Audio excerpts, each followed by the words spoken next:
you might be interested to know. The longest baseball game ever played was the Brooklyn-Boston game, and that lasted 26 innings. But what makes that most interesting, it was a 1-1 tie. Would you believe that that game, Brooklyn-Boston, in 1920, 26 innings, they played the entire game in 3 hours and 50 minutes. And when the Sox and Milwaukee got together, they played 25 innings to a conclusion, 8 hours and 6 minutes. In talking about that game, we asked Tom Seaver, you've been through everything else, how about winning 2 games in one day? You know, winning 2 games in one day, it's well, for a starting pitcher, certainly is unheard of, and I think the circumstances just had to be absolutely right. And I don't think, truthfully, when I came in the last inning of that first game, in the 24th or 25th inning, whatever it was, I think that's the most nervous that I've been in the last, 10, 15 years in the big leagues. It was such a memorable game that in the 21st inning, Milwaukee's Ben Ogilvie hit a 3-run home run off Ron Reed, but wouldn't you know it, the White Sox came right back with 3 of their own off Porter, and the game went on. And when the game ended, Harold Baines hit that historic home run. It came so suddenly that White Sox manager Tony La Russa couldn't remember what he did. He said, I think I find myself out at the plate before the ball went over the fence. Well, he was there all right. What he did was pick up the heroic bat while awaiting Baines. Not realizing the possible historical value of the bat, La Russa placed the bat on the dugout floor on his way to the clubhouse. Steve Shanwall, the White Sox assistant vice president of marketing, and with a vice president of marketing around, you know he's not going to let this go by, he snatched up the bat for the Hall of Fame. The ball was retrieved by Brewers bullpen catcher Jeff Tomsky for display at Comiskey Park. And by the way, when Baines hit that home run, it was only his second in his past 20 at-bats at the time, his second hit, and it was his first home run in more than a month. So it's pretty hard to forget. May 8th and 9th at Comiskey Park, a rather historic game. I'll tell you another interesting thing about that game. Chicago had a rookie left-hander named Bob Fallon. He had a 1-hitter through 6 innings. He was removed in the 7th. The next day, when they realized they had to continue, the White Sox were worried that they were going to run out of pitchers. So they sent Fallon to the minors and brought out Jim Seaver because they figured they might have to use him. How about a pitcher who has a 1-hitter for 6 innings? They take him out in the 7th, they option him the next day, and the game isn't over yet. Anyway, I guess we could do our own special on that 25-inning masterpiece between Milwaukee and Chicago. And it does give us a little chance to fill while Moose Haas loosens up. Joe. I was going down to do some interviews, and I ran across Carlton Fisk. And what do you think he asked me? I don't know. Was that pitch inside? How did it look on TV? Oh, yeah, because remember he said to the umpire, that pitch was inside. I said it did look inside. He said, what's that guy doing throwing curveballs inside anyhow? Oh, boy, ball players will never change, man. Never. Well, they have just about dried up all the puddles on the infield. It might be a little treacherous for infielders going after hard-hit balls, trying to jam on the brakes and throw back. But from the looks of things, the lights are on. We're going to get it in. I don't think it'll hurt Milwaukee's running game. No, in fact, when you talk about Milwaukee's non-existent running game, it comes as a shock to know the leader in stolen bases from Milwaukee, Robin Yount, has 8, and the entire ball club has stolen only 35, and they've been thrown out more times than they have been successful. So it is anything but a running team. Okay, we are back to playing ball. 2 out, first inning, no score, and the batter will be Harold Baines with a 7-game hitting streak. He has a count, in case you might have forgotten, of 2 balls and no strikes. Baines hitting .290. So the Moose is ready, and here we go. In there. 2-1. A very patient and well-behaved crowd, and a good-sized crowd. So for their sakes, we're sure glad this one is in. 2-1. And he just went out after it and plunked it into right field. So Harold Baines has hit in 8 straight. Singles to right, and the batter will be Greg Luzinski. And for Haas, especially, he had warmed up and faced 2 batters. He then had a 43-minute delay.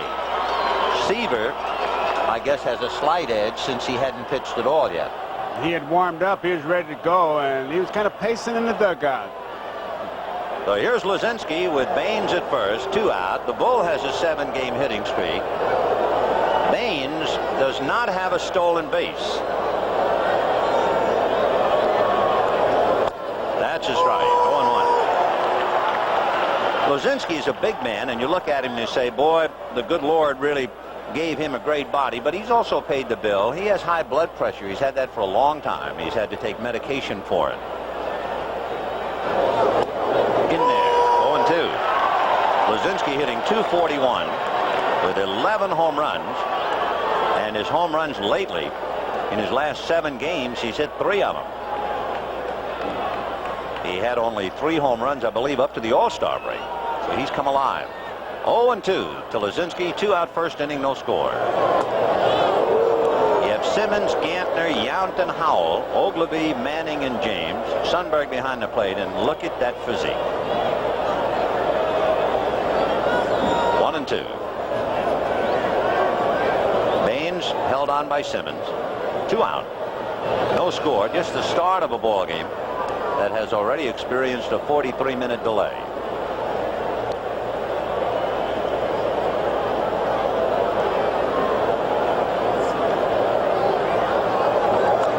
Swing foul.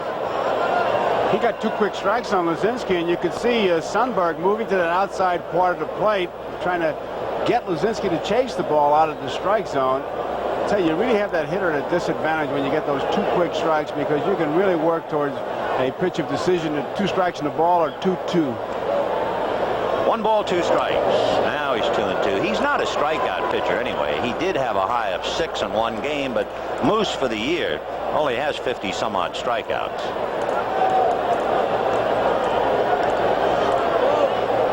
So 2 balls, 2 strikes, 2 out. Baines at first, Luzinski the hitter, Walker on deck. Half swing, down he goes. So for a fellow who is not a strikeout pitcher, he picks up 2 Ks in the first inning. No runs ahead, a man left at the end of half an inning. Sox nothing. Brewers coming up. As Tom Seaver gets ready, here's the lineup he will challenge today for Milwaukee. Rick Manning leading off in center field, and Jim Gantner at second base. Robin of Yount, the shortstop, hitting third, and Cecil Cooper, who received an injection of cortisone in his elbow last night. He is able to DH today. Ted Simmons will play first base. Ben Ogilvie will be in left field. Roy Howell, the third baseman. Jim Sundberg behind the plate, and Deion James in right field. Defensively, here's the way they'll line up. Pachorik is in left field replacing Kittle. Kittle is sound, according to La Russa, just giving him a rest after the night game. Rudy Law is in center field. Baines is in right field, and what a ball player he is. Smalley, who came over from the Yankees, is at third base. Scott Fletcher, the shortstop. Vance Law is at second base. Greg Walker is at first base. The catcher is Fisk, and Seaver is the pitcher. And the last time Tom Seaver stepped into the spotlight on Game of the Week, he pitched a gem to beat Baltimore 3-2. His record is 10-6. He has won 4 straight. He is 2-1 against Milwaukee this year in Naturally Lifetime. And that right leg, as we look at it, is not dirtied yet. That's one of the yardsticks they use. They watch to see if he pushes off and really gets into that low delivery and fires it. The right knee is what he drags. Well, we'll see what happens now with Rick Manning hitting .245, really in a slump of late. There's Manning's mob, and it looks like they've had some defections. Well, it's either his slump or the weather that has cut down his mob. Probably the weather. I'm sure they're not fair weather friends. And a shot, and it is off the glove of Walker and down the line. Vance Law retrieves, and holding at first is Manning. Just off the glove of Dwayne Walker. Looked like Walker was going to be able to make that play. Dives, but he gets by him for the base hit.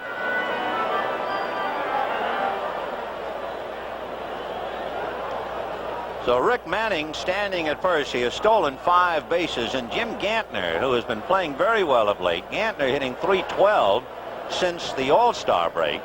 He's hitting 11 of his last 14, and he's back to 1982 form. They really give him a lot of room, Ben, in right center field. They're playing him like you're a right-handed hitter. And they really give him the right field line. And with the third baseman, Smalley, playing well in on the grass. The room he's got out there. 4-1, 1-0. Manning, who doesn't have a lot of stolen bases, as we mentioned, he's stolen 5. But he has a great rate of success over the last 4 years, about 75%, which makes him an excellent threat to go at any time. He's the one player on the club that has to go ahead, run whenever you want to, but the rap against him is he doesn't take enough chances. He's a little bit safety first down there.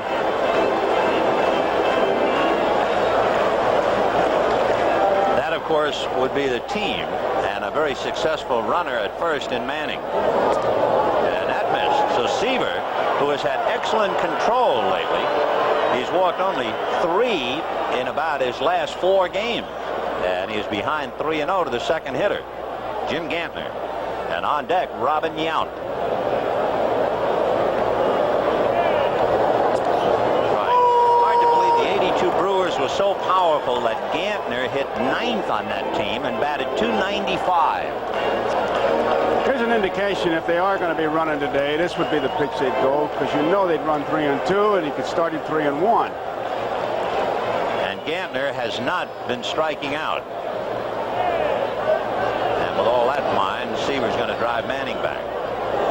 Gantner has struck out less than 10%. So that makes him a very good risk to make contact. Manning doesn't go, however, on a base hit into right field. Manning takes one look at where Harold Baines is and keeps on going to third. So they didn't have to play run and hit. Seaver has been going well. Jake a start. He's got a reason why. I think being in a hot streak as a pitcher is much like being in a hot streak as a hitter. You're just doing things correctly. And what I've been doing lately, having good movement at the hitting zone, and I've been getting ahead of my hitters and haven't been pitching behind at 2-0 or 3-1, 3-2 counts. And that points up the fact that he was pitching behind 3-1 to Jim Gantner, who singled to right. So La Russa down in the dugout, and timeout for the moment.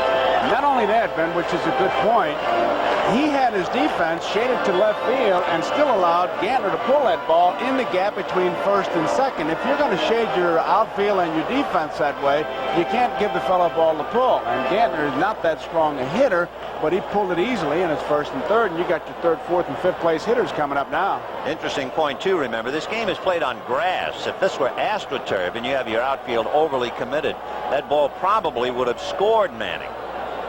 So here is Robin Yount, first and third, nobody out. The big guy on the ball club. 4-1. The White Sox trying to stop a Milwaukee rally or a big inning, so they play the infield back. They will give up a run to try and put the blocks to the hitters. And you can see the splotches on the infield where the rain paid us a visit. Yount has good power to the opposite field as we look at the base runner Gantner at first and Manning is on at third.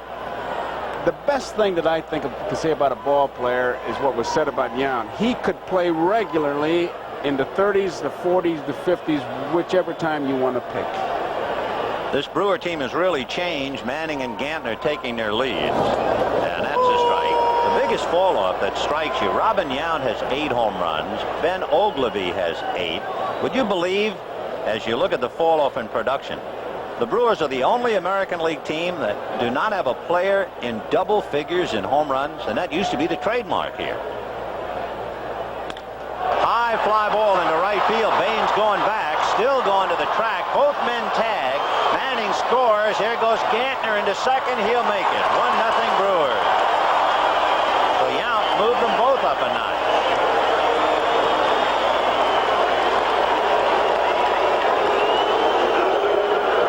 Figured he wouldn't get a ball to pull, so he just went with the pitch and drove it hard at the opposite field. They're looking for the base hit, obviously, but the sacrifice fly got the job done. Though it is 1-0 Milwaukee, the Brewers are trying to snap a 6-game losing streak. The White Sox came in here winning 4 out of 5. And the batter is Cecil Cooper. He has a modest 4-game hitting streak. And as we told you, a very bad right elbow. He has tendonitis in that elbow. And he received a cortisone shot last night. First shot in his career. Gantner at second base. 1 out. 1-0 Brewers. Strike. Those are really strange numbers. 259. It is shocking. Look at that. 30 home runs last year. 6 this year. In fact, if you look at the fall off, it is monumental as far as Cooper, Ogilvy, Yount, Molitor, and Simmons are concerned. Fly ball down the left field line. Paciorek hustling to the line, still in the corner to backhand, and Gantner halfway to third goes back to second. How about this fall off? Now we're going to read numbers on home runs. 82, 83, and 1984. Cooper, 32, 30, 5. Ogilvy, 34, 13, 7. Yount, 29, 17, 8. Molitor, 19, 15, 0. Simmons, 23, 13, 4. And Gorman, who hit 39, was traded away. And the home run is gone. Sound like measurements in an all-ugly contest. Well, that's the story here in Milwaukee, and boy, are they conscious of it. After all, 5 years in a row, they had somebody hit 30 home runs here. They had 216 home runs when they were champs, but it's just disappeared. Off speed, and a good pitch to Simmons for a strike, 0-1. Simmons is another hitter struggling, and his average is down to 225. 1-0 Milwaukee. 2 down. Fouled away, 0-2. We should watch Carlin Fisk because, as we mentioned, he has a very painful right knee. He got that on the hand. But I'm interested to see what kind of a crouch he goes into. And especially, remember how you were pointing out the trouble he had catching Seaver the last time in Baltimore. Talked about it before the game. In fact, he makes a comment about it. He'll just sit right behind the plate, and Seaver will pick up a part of his body and throw it to it. A little bit easier, I would imagine, to just stay down there with the injury that he has. He doesn't move around much like Sundberg does. 0-2 the count to Ted Simmons. 0-1. Interesting. Simmons, of course, for years was a catcher with the Cardinals. He has played first base, third base, and DH. He has not caught a game this year. 1-0 Milwaukee. We're in the first inning. Other interesting note about Simmons in that 25-inning game. There are 2 players in uniform who have appeared in 2 25-inning games. Ted Simmons and Mark Hill. They're both catchers, or were. They were in the Chicago-Milwaukee game, and in 1974, they each appeared in the Cardinal-Mets game. 2-2 to Ted Simmons, who'll be 35 next week. Boy, how the years go by. Hit up along the first baseline. Seaver down to get it, and nails him, and over to third goes Gantner. And the inning is over. So 1 run, 2 hits, 1 left, and at the end of an inning, Milwaukee won and Chicago nothing. People think I always take the train because I'm afraid of flying. Me, afraid? Nah. I take the train because it's the best way to enjoy light beer from Miller. Rolling through the Rockies and all across the Midwest, nice, less filling. And it tastes great coast to coast. That's why I take the train, not because I'm scared of anything. Hey, what happened to the lights? Beer from Miller. Everything you always wanted in a beer, and less. Maybe I am a little afraid of the dark. Len Berman in New York, and here's Frank Tanana's second gopher ball of the day. Wade Boggs, a singles hitter, hits it over Tommy Dunbar's head into the bullpen in right field. So the Red Sox, 2 homers today, lead Texas 3-2 in the 4th inning. Back to Vin and Joe now. Familiar names in Boston, Dwight Evans and Wade Boggs. Meanwhile, Tom Seaver, a familiar name everywhere, has just given up a run. And the Sox will send up Dwayne Walker, Tom Paciorek, and then Roy Smalley against Moose Haas. Chicago and Milwaukee. Boy, what a great rivalry. As Walker comes up hitting .261. 11 home runs, 39 runs batted in.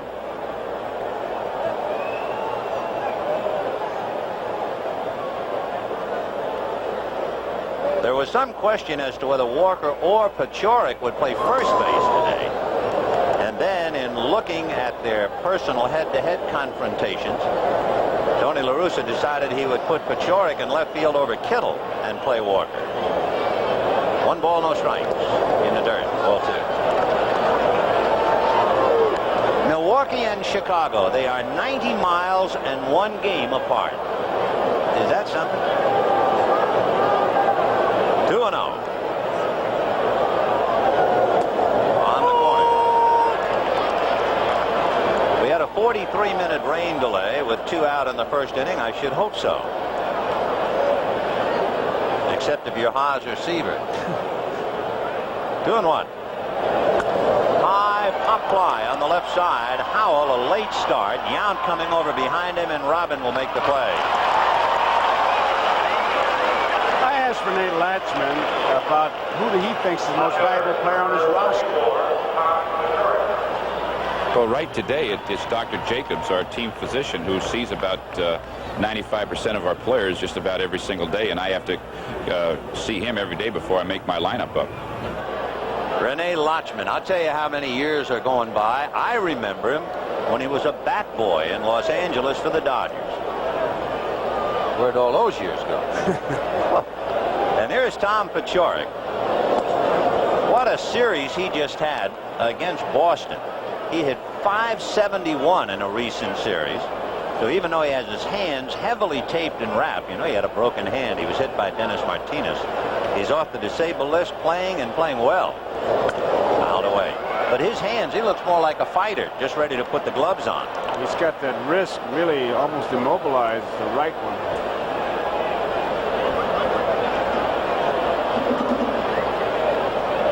That black protective covering, underneath that, yards of tape. Strike 2, 1-2. 1 out, second inning. Milwaukee 1, Chicago nothing.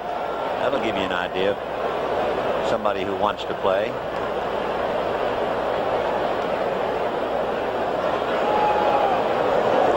2-2. He has a younger brother, Jim, who's making big noise in the minor leagues and might be up here soon to join him. He'd be up playing for the Milwaukee Brewers, and what a brother battle that would be. So Paciorek strikes out, and Moose Haas, whose high of 6 strikeouts ironically came against Chicago and versus Tom Seaver, has 3 today. Out of the strike zone once again, but with 2 strikes they may chase it, and they do, and they did. Roy Smalley is really happy to be out of New York. I tell you, it's tough enough to play in New York, but as a part-time player it's almost impossible, and that's what he was doing, playing half the time. On the 18th of July, the White Sox acquired him for 2 minor leaguers to be named later. Ball 1. Smalley hitting .229. 7 home runs, as you see, 27 RBI. You talk about Rene Latchman going back. Played with his father in 1941, Springfield, Missouri.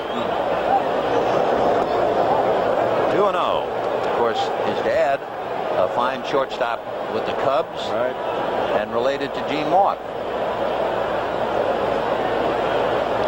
2-0 the count to Roy with Vance Law on deck.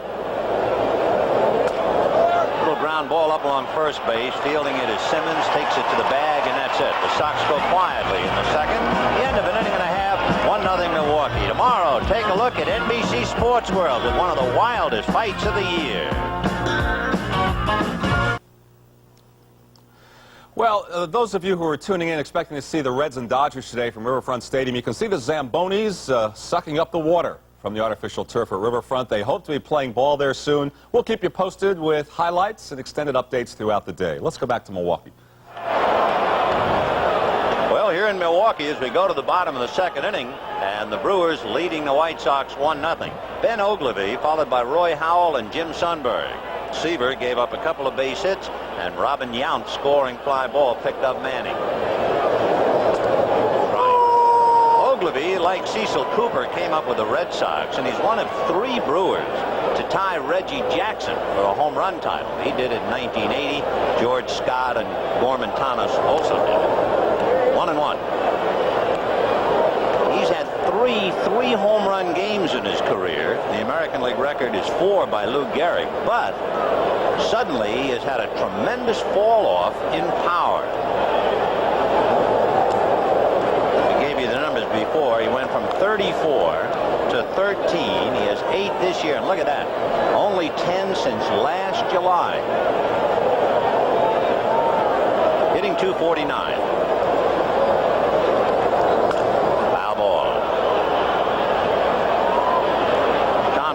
Horn coaching at first, and Dave Garcia over at third.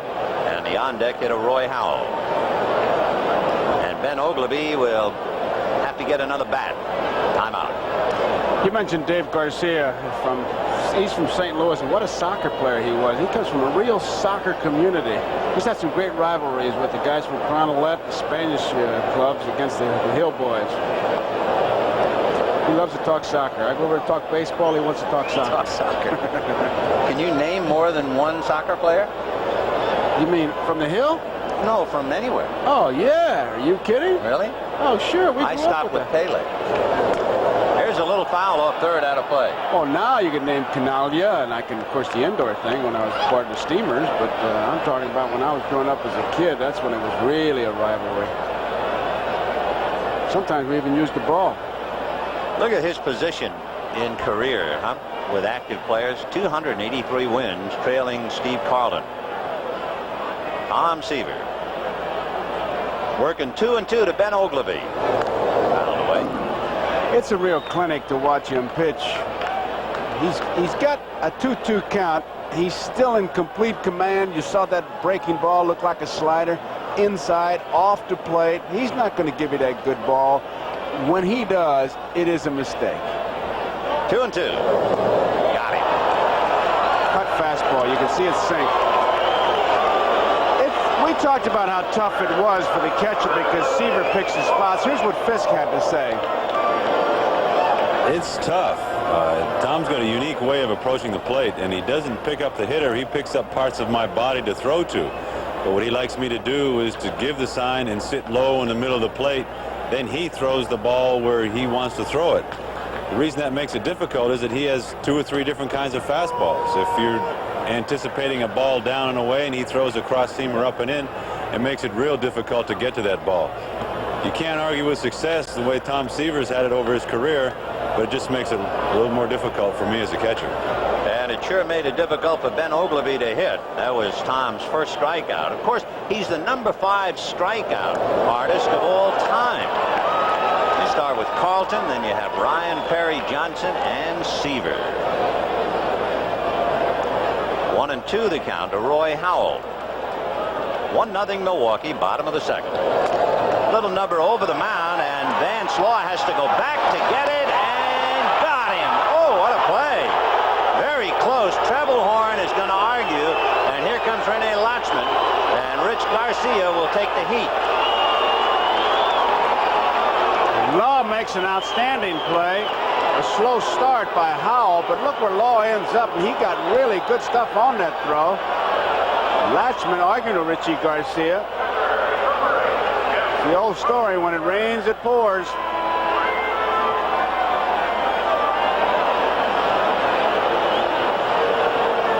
Rene Lachemann is the youngest manager in the American League, but he's sure grown old in a hurry this year.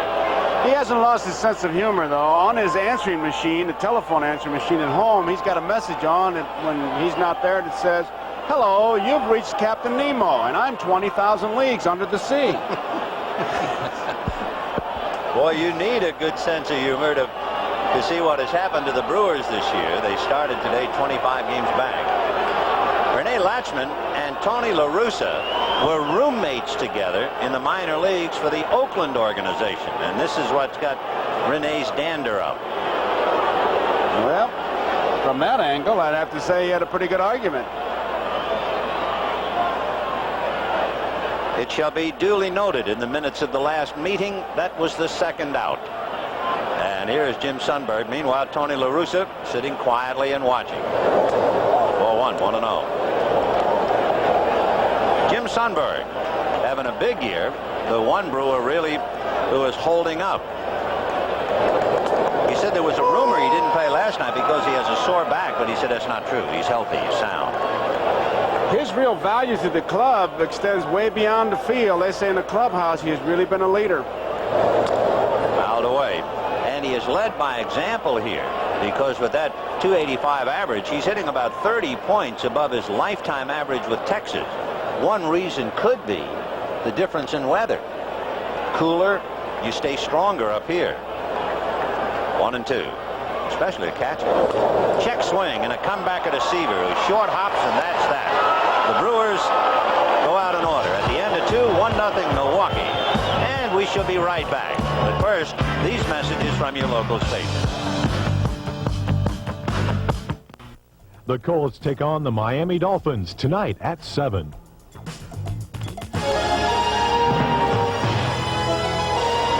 We're going to the 3rd inning here at County Stadium in Milwaukee, and the Brewers leading the White Sox 1-0. It'll be Vance Law, followed by Scott Fletcher, and then the top of the order, Rudy Law, against Moose Haas, who has beaten the White Sox 7 straight, and whose record here against them is 6-1. Vance Law hitting .244. Vance moving over to second base because of the offensive collapse of Julio Cruz. Things were going so badly for Cruz, he said he was going to wear voodoo cologne. Didn't work. There's a high pop fly to Ted Simmons. Foul ground. 1 away. And with that, 1 away in the 3rd, 1-0 Milwaukee. Let's go to Len in New York. All right, Vin, here now the 3rd Frank Tanana Gopher Ball of the day. And Jackie Gutierrez, of all people, does what Evans and Boggs did before him. For Gutierrez, he just doubled his home run total for the year. He has 2. Red Sox now lead at 4-2, Vin.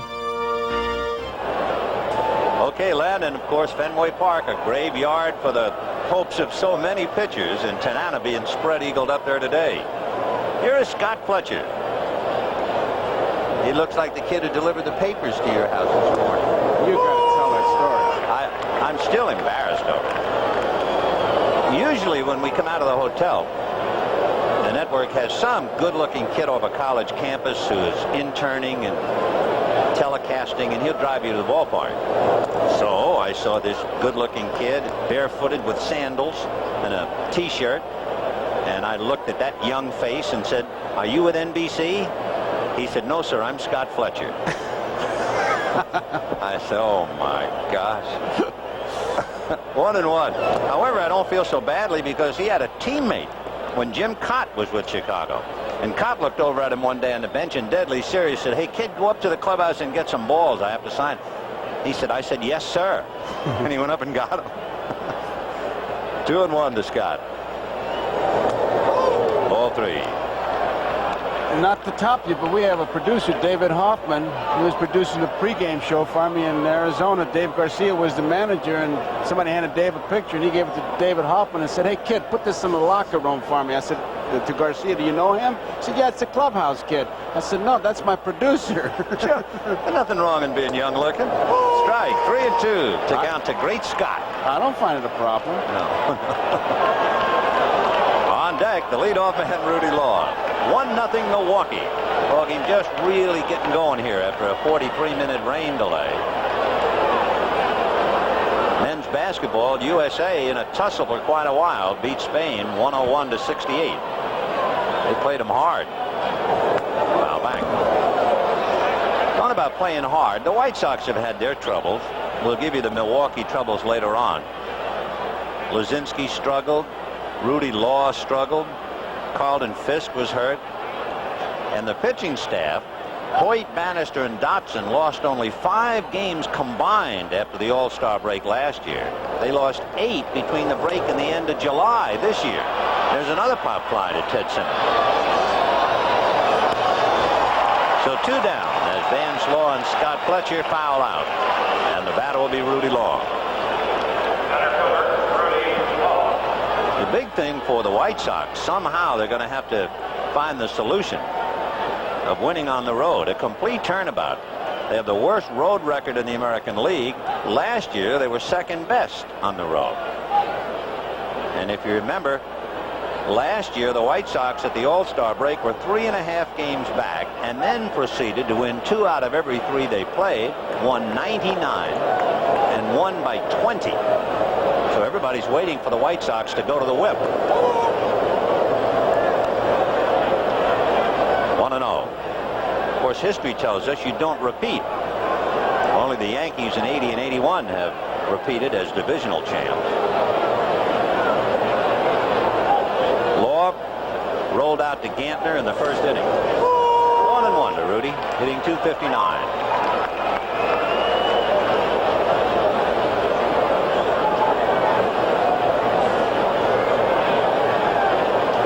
Law, if he gets aboard, will present a problem. He's stolen 18. 2-1.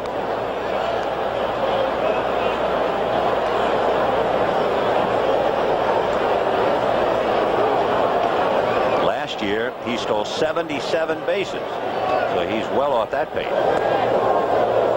3-1.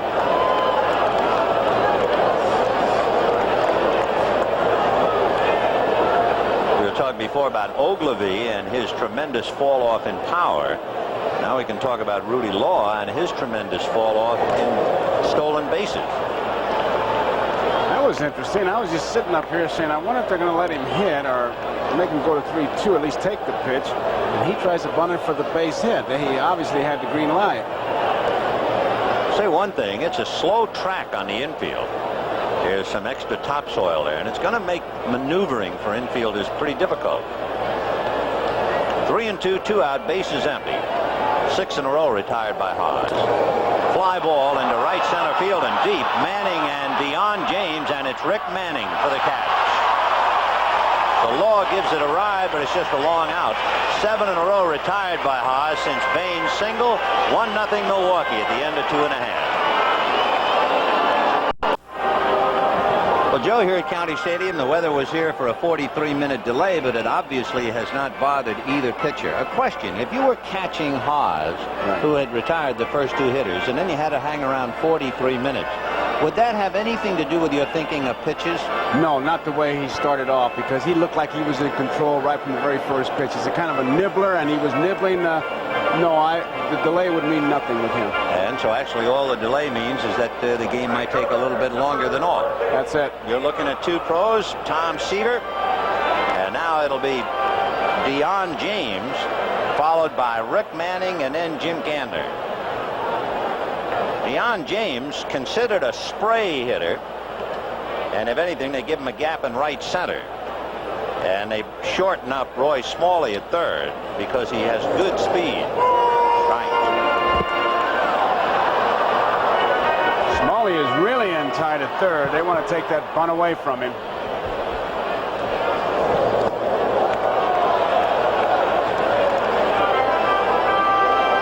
The count. Tom Seaver, after giving up 2 hits and a scoring fly ball, has retired 6 in a row.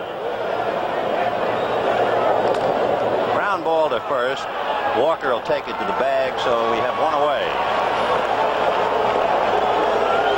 We were mentioning before, as we look at Tom Seaver, and you have a key that you always look for, Joe. Well, it's a trademark of his, and they talk about it, how when he pushes off, he drags that right knee, and you can see it's starting to stain a little bit. He's not really dragging as hard as, or it doesn't show as much as it will later in the game, but you can see that that's one of the things, one of his trademarks.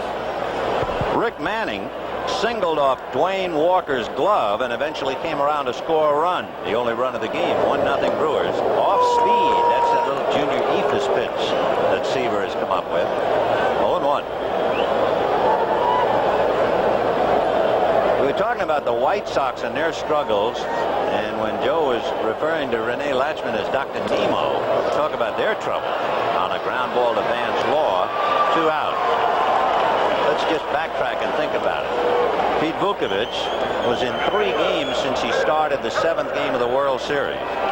Rollie Fingers had 23 saves and had back surgery Friday. In the games in which Rollie Fingers appeared for Milwaukee, their record was 105-25. You talk about somebody who's sorely missed. Chuck Porter had surgery. He's on the disabled list. Robin Yount had shoulder troubles. Cecil Cooper, the bad elbow. Paul Molitor, disabled list. Charlie Moore, disabled list. Tom Candiotti, disabled list. And Harry Dalton's eldest daughter suffered a rotator cuff injury playing volleyball at the University of Arizona. Otherwise, things have been going just great here. Sound like Alan Alda ought to be managing this club with his MASH crew. 1-1 to count to Jim Gander, who singled to right field in the first inning. And he goes the other way to left center. Rudy Law, however, fading back and makes the catch easily. So they're gone in order. row retired by Seaver since Gantner singled in the first inning. However, at the end of 3, Milwaukee 1 run, 2 hits. The White Sox no runs, 1 hit. Well, I guess most of us are in dire straits and need of bodybuilding. There are 9 disabled Milwaukee Brewers throughout the year. They'll need to be built up and restored for 1985. And I have a 9-year-old daughter who wears a T-shirt that says, "I pump aluminum at Joe Garagiolas." How's your gym going? We can help him out. We can. Well, here's Carlton Fisk huffing and puffing. Remember, he was called out on strikes in the first inning. Fisk, Baines, and Luzinski in that order. 1-0 Milwaukee in the first inning. They scored the run. Right. In the inning, Manning singled. Took third on a single to right by Gantner and scored on Yount's fly ball, and that's it. Moose Haas trying to beat the White Sox for the 8th consecutive time. Line foul down the left field line and out of play, which reminds us we should set this ballpark for you. Short porches down the left and right. It's only 315. Falls away to 362 and then 392 and 402 to straightaway center. No appreciable wind to affect the flight of a fly ball.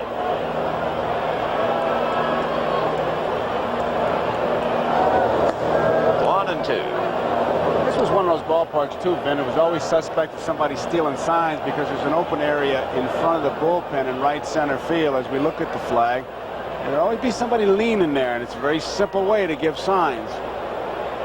1-2. And he's got him looking a second time. There's that area, and if you lean up against the railing, you can look right into the catcher's giving the signals, and it would be simple. All you need was a towel. Well, Fisk asked you about the last one, whether it was outside or not. Well, I think he's got a beef. He's got a K next to his name, and it's 4 strikeouts for Moose Haas. And here's Harold Baines, who touched him up for the only base hit, a single to right field.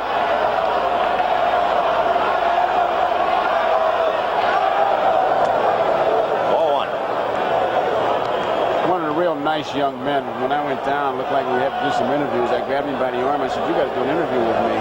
He looked at me and said, "Not me." Very quiet. 1 ball and no strikes. On the corner, 1-1. 1 away, top of the 4th. Milwaukee 1 run, 2 hits. The White Sox no runs, 1 hit. Big game for the White Sox. They began the day 3 back in Minnesota. 2-1.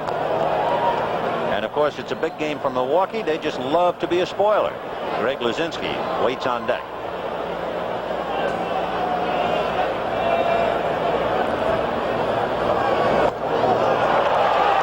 The count to Harold. Well, the bottom dropped out of that thing. He missed that by plenty. Moose Haas has allowed 1 hit. He's retired the last 8 in a row. And he's leading 1-0. Woo. Smoke City. That's 5 strikeouts. And again, we point up the fact his high was 6, and it was against the White Sox. And here he is coming right back after him again. He just throws that ball by him. He really set him up well because he's been changing speeds and he's been nibbling. He got Fisk with the fastball, the outside part of the plate, and he just threw that ball by Baines. And again, it points up. Maybe the adrenaline pumps a little more for Moose, especially pitching against Seaver. Here's Luzinski. He struck out in the first inning.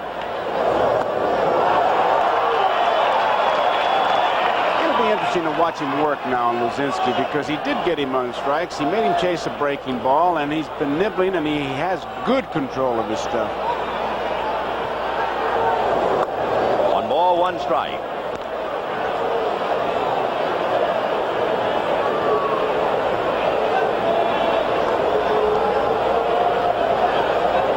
Ball and 1 strike to Luzinski. 2 out in the 4th inning. 1-0 Milwaukee. Off speed, and the bull way out in front of it. He's got him confused. The first pitch he threw was a slow curveball. Luzinski swung at it. The second one was the breaking ball outside part of plate, and this was the off-speed pitch again. So he's thrown in 3 breaking balls, 2 of them off-speed. 1-2 the count. The Moose against the Bull. Look at that, right down the pipe. He strikes out the side. It equals his high of a half a dozen strikeouts against Chicago on April 17th. Wow. Brewers 1, White Sox nothing.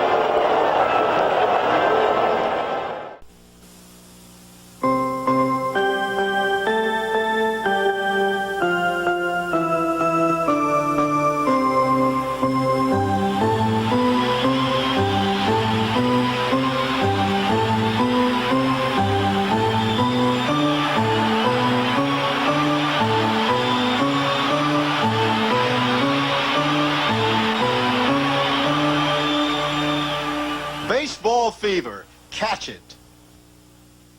The preceding message was furnished by Major League Baseball. Bottom of the 4th, 1-0 Milwaukee, and there is a very big reason why the Brewers are struggling this year.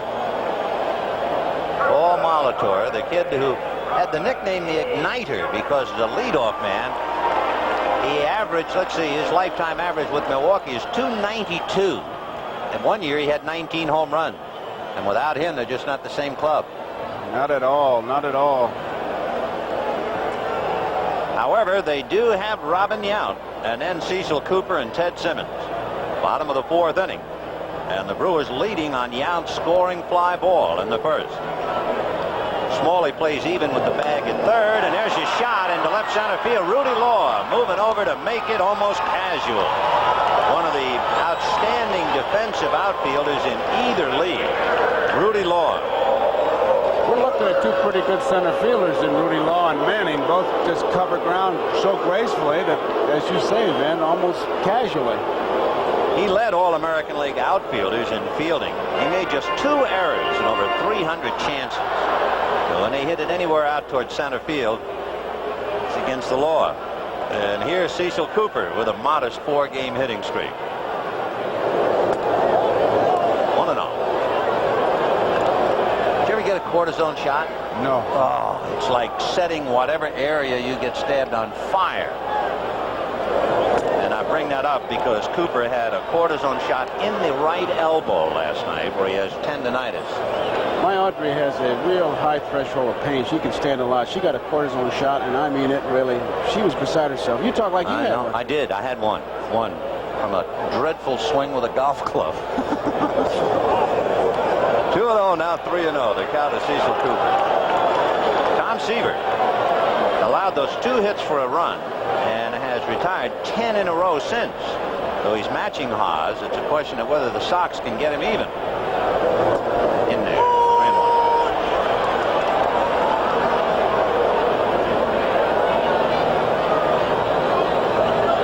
1 out in the 4th inning. Milwaukee 1, Chicago nothing. It figured to be a pitching duel with these 2, Haas and Seaver. Line drive into left field for a base hit. Pachorik over to get it. And Cooper will hold at first with a shot to left. The ball was well hit. Here's where you watch him push off, and let's see if he drags it. Oh, he gets and pushes off. And there it is, right there.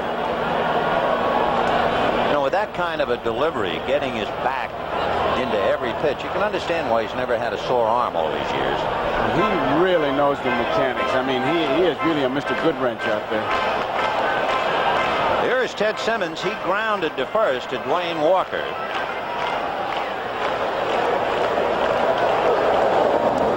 Ball 1-0. When Simmons hit 300 last year, it meant he hit 300 for the 7th time in his career.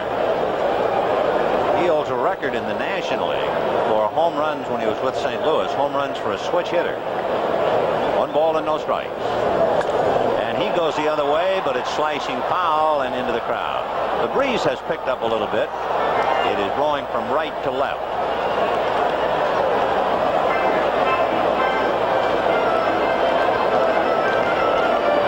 One to Simmons. Cooper at first, 1 out. Bottom of the 4th inning. Milwaukee 1 and the White Sox nothing. Tom Seaver, and Moose Haas.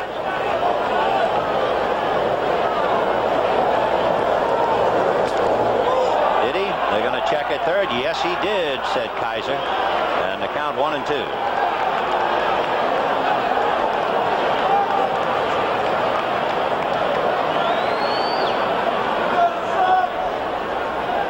He went after it all right.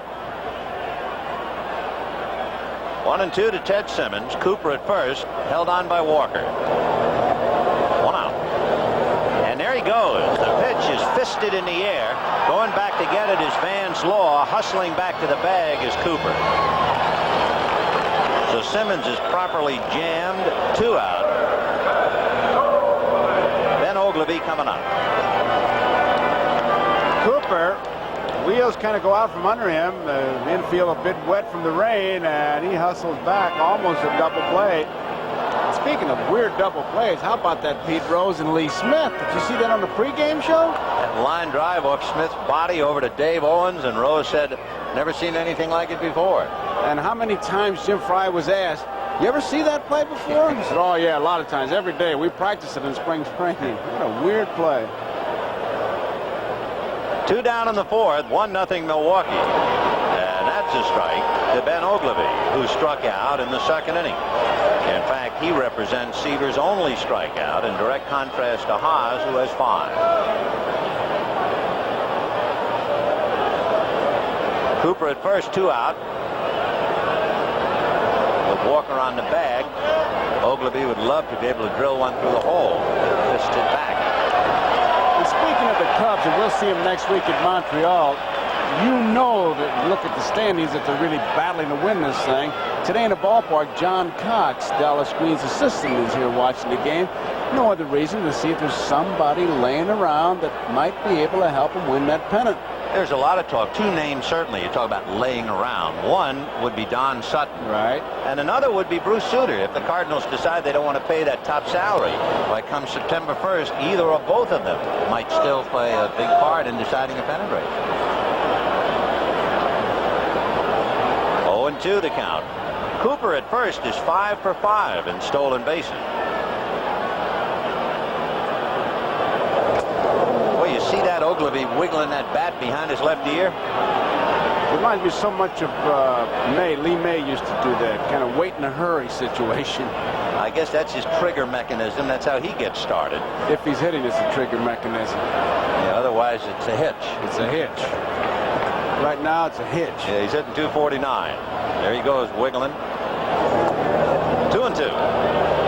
And that is the truth. When they were winning and they had Harvey's wall bangers, they said, boy, you can really get extra power by getting that bat ready, right? Yeah, he's winding it up. Now that he's not hitting, they said, well, you've got to hold that bat still. 8 home runs for Ben, that's all. 41 RBI. And he hits one down to short, but that's exactly where Fletcher was playing him, and he just goes to the bag. Position is everything. No runs, 1 hit, a man left. At the end of 4, Milwaukee 1, Chicago nothing. We'll be right back after these messages from your local station. Channel 13 is offering you the chance to be a part of the studio audience on The Frank Kush Show. For your free tickets, right? Tickets, The Frank Kush Show, P.O. Box 1313, Indianapolis, Indiana 46206. A limit of 6 tickets per request. You must be 18 or over or accompanied by an adult. Order now. Oh, they're playing field hockey.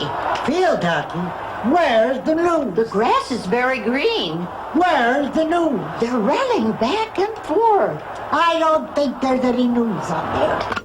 If you're looking for the news this summer, don't miss a thing. Go where the news is, right where it's always been. Watch News Center 13. We're always here with the news that hits home. Weeknights at 10.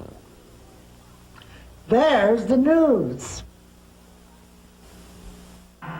Listen to the coach. Watch The Frank Kush Show, Monday night at 7. 1 year ago on this date, the White Sox were making their move. They were winning 2 out of every 3 they played after the All-Star game, and they were going to win by 20 as they wound up winning 99. This year, you can see they're in 3rd place, 3 back. And what a twist for Minnesota to go from where they were last year to the top of the heap today. And we go to the 5th inning. And Wayne Walker and take ball 1. Walker fouled out to Robin Young. Wayne hitting .260.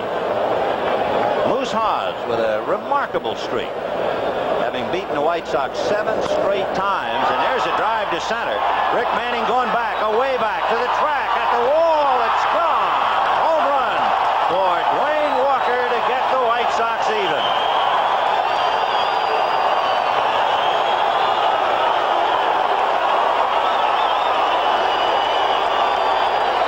Well, Greg Walker hits it out, and we're all even 1-1. He really hits it hard, obviously, but I'm going to tell you something. Manning had the ball played perfectly. He knows exactly where he is, and he's going to try to climb that wall. Just runs out of room. That ball had to be hit that hard. That's the deepest part of the ballpark.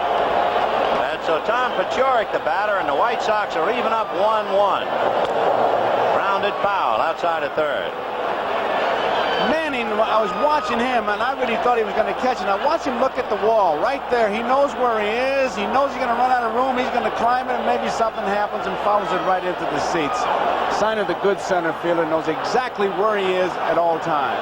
Well, Greg Walker gets him even, and Paciorek, a big rip, and comes up empty 0-2.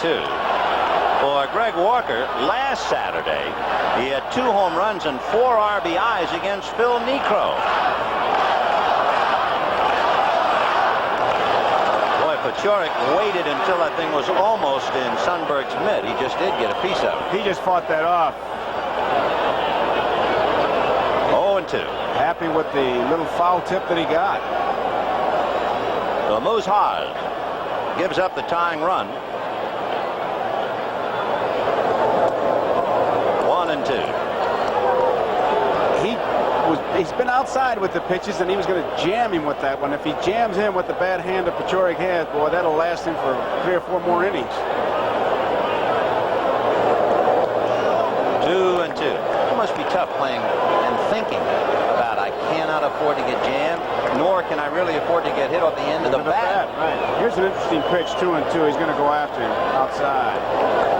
Got it. 7 strikeouts. That's a season's high for Moose Haas. Take another look. Young pitchers just take a lesson from either Haas or from Seaver. Just be around that plate. Pick a spot when you want your pitch of decision, and when they're missing with it, like that one looked like right on the corner, but it was going to the outside part of the plate, the first base side, which would be out of the strike zone. If you're going to miss, don't miss to the fat part. Here's Roy Smalley. He's 0 for 1. Grounded out in the 2nd inning. Hitting .228. And struggling, as you can see. Greg Walker hits it out here in the 5th. And the Sox and the Brewers are all even 1 apiece. 1-1.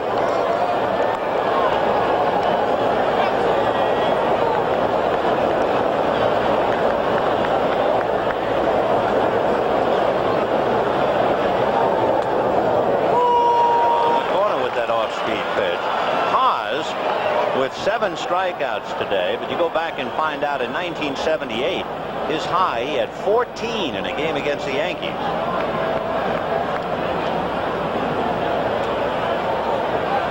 One and 2 to Roy Smalley.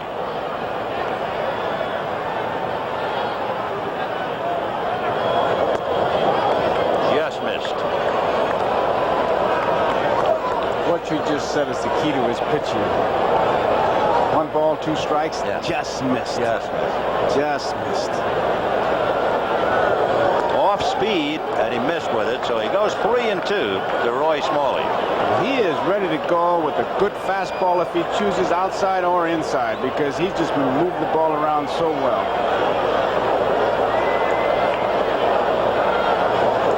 Breaking ball hit off the end of the stick to the right side, and there's Gantner to plug up the hole and get him. 2 down. We can duck in a couple of scores before we see Van's Law. And you can see yesterday the White Sox had their own way with Milwaukee. Texas beating Boston. Minnesota hanging into first place by beating the Angels. Toronto over Baltimore. And Kansas City upending Detroit. Yankees 9-0 and 3-2 over the Indians. And Oakland took 2 from Seattle. That was yesterday. Vance Law fouled out in the 3rd.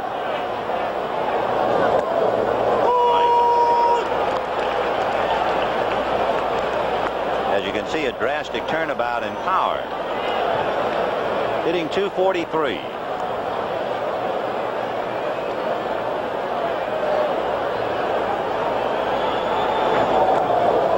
In that 25-inning game, the White Sox versus Milwaukee, Vance had a long night. He went 1 for 10. Boy, that's a long night, isn't it?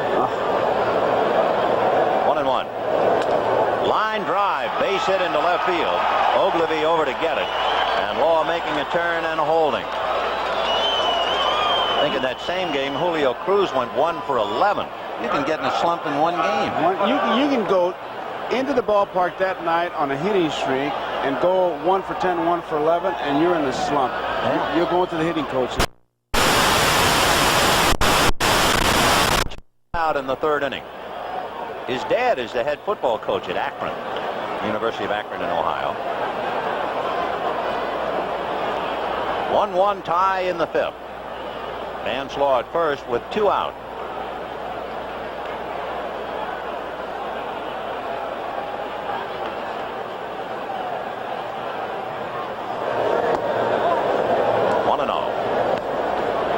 Get some indication of whether you can get a play. For instance, you look at Fletcher and you see that he has only struck out about 10% of the time, so he's a contact hitter. If with 2 out they are mulling over any kind of a possible play involving Vance Law. Law has not been a base running threat. He has one and he's been caught once. And the punt foul.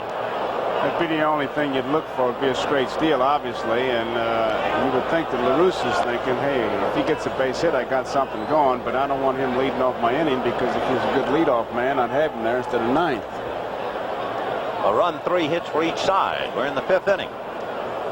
Milwaukee had Manning and Gantner single, and Yount's fly ball got Manning home. Greg Walker homered in the 5th, so we're all even. And with 2 out, here's Scott Fletcher, and the count 1 ball and 1 strike. Fouled away down the right field line, peeling well back into the crowd. I would think the way Sundberg has been throwing, Ben, that if LaRusso was going to run in this ball game at all, he'd have to be picking pitches rather than more than situations, just to play along with him, because it's one of those kind of games right now, 1 ball, 2 strikes. You wouldn't look for him to go because he's going to be off the plate. He may get the strikeout, but he's been off the plate with this pitch. He's not going, and there's a drive to right. Coming up, however, is Deion James to handle it, and that's that. So Fletcher tries to go the other way. 1 run, 2 hits, 1 left, and at the end of 4 1/2, a 1-1 tie. Well, Scott Fletcher made the last out in the top of the 5th inning. And Frank Fletcher doesn't want to be the last out against the beast Mugabe. That's got to be some show. NBC Sports World tomorrow. They'll also have the Mixed Pairs Bodybuilding Championship from Toronto. The sun has come out. The lights are on. A couple of infielders go for the shades. Meanwhile, Tom Seaver is getting ready to pitch to Roy Howell, Jim Sundberg, and Deion James. Beast, the animal. Beast in the animal. Sounds like wrestling. Whatever happened to those great names like Muggsy and Slapsy Maxie? And Gorgeous. Gorgeous George. Wrestling, Ken Kaiser, Gorilla Monsoon's tag team partner. Right. Gorilla Monsoon. Well, here's Roy Howell. Tough ball game. 1-1. Bottom of the 5th inning.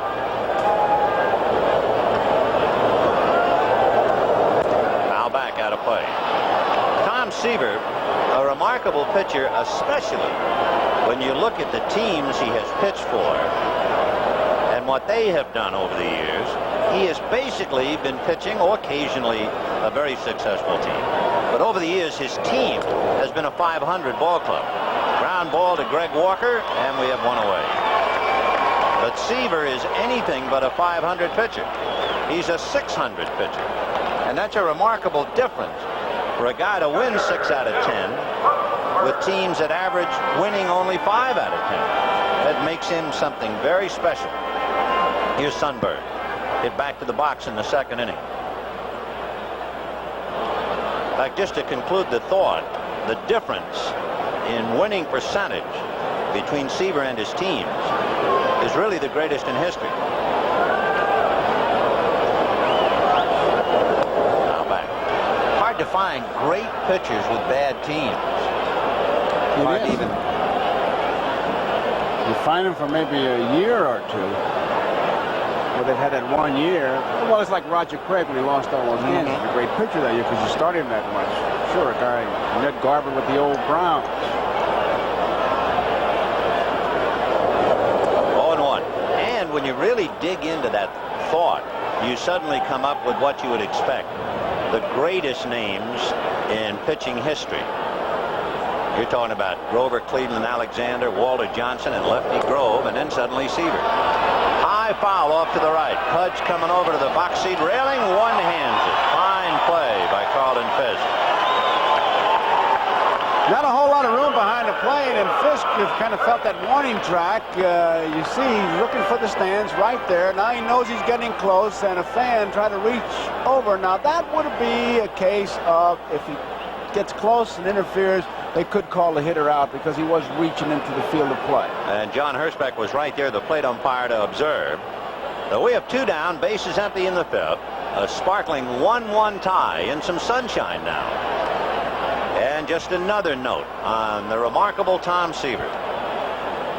He is really up there in the high rent district in almost every department of pitching. And a change for a strike. Did you ever go to Baker Bowl in the old days just to see it? I can't believe that Pete Alexander could win so much and so many shutouts in that telephone booth. 1-1. Roughly, what were the dimensions? You remember? I don't. It was like 230, 240. I mean, it was ridiculous. It was so small. I couldn't believe it the first time I saw it. 1-1. Ground ball wide at first. Greg Walker plays it off his left hip, feeds Seaver coming over, and that's it. It's an easy inning for Tom. 5 in a row retired since Cecil Cooper singled in the 4th. And at the end of 5, it's a 1-1 tie. Rudy Law, Carlton Fisk, and Harold Baines coming up. Contrary to the lyrics, Chicago is not a dawdling town. We're seeing the White Sox try to get on a move today. Next week, Joe and I will take a look at the Chicago Cubs and the Montreal Expos. Others will see Baltimore and Toronto. Ground crew here, and they're lederhosen. Best dressed ground crew going. And Rudy Law takes a strike, and we're underway. Law, of course, constant threat to bunt. Roy Howell plays him well up in on the grass. He has grounded out and flied out. There's Roy. 0-1. Full swing ground ball to the right side. Gantner throws him out easily. The Brewers have had their problems. What does the manager do? I asked Renee Latchman. The thing is that we look at each day as a different day and try and keep them as loose as we possibly can, whether it be with music, with jokes, or whatever. But once the game starts, it's something we've got to go out and hopefully that runs will start coming. Well, he's hoping that the runs will not come for the White Sox right now. 1-1 tie. Top of the 6th inning, 1 out. And here's Carlton Fisk. And Fisk is tired of looking. He has struck out twice and caught looking each time in the 1st and in the 4th. He has a 6-game hitting streak.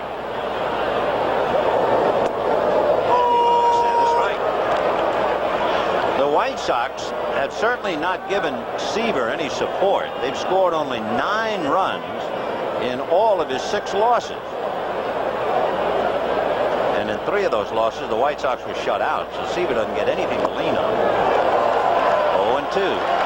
I tell you, you sit here and you're amazed. It's like a clinic watching these 2 guys. 0-2, 1 quick strike, moves the ball around. That was a fastball first strike, curveball on the outside corner.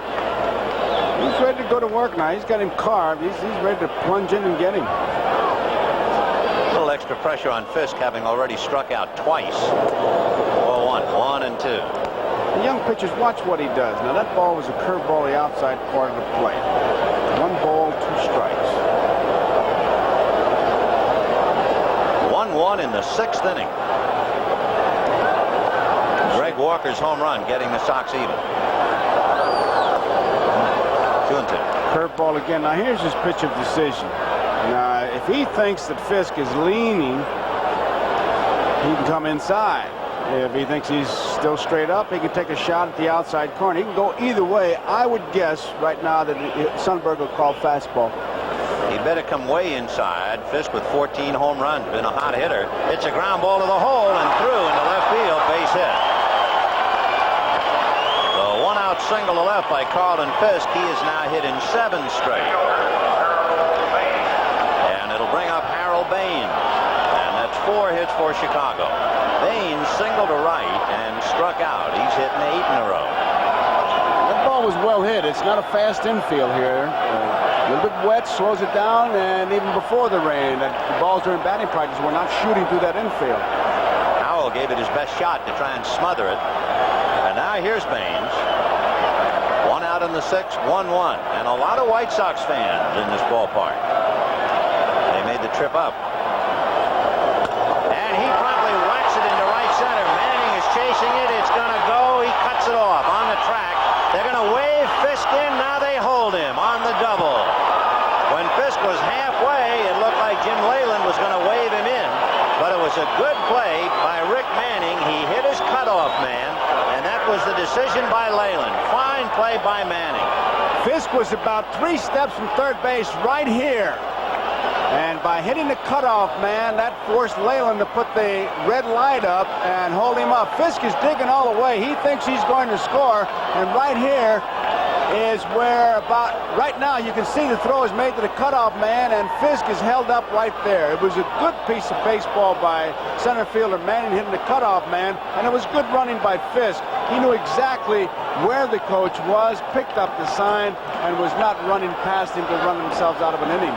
So Harold Baines, a long double. Excellent play defensively by Manning. And the Sox trying to break a tie, 1-1. And they have Greg Luzinski, who has struck out twice.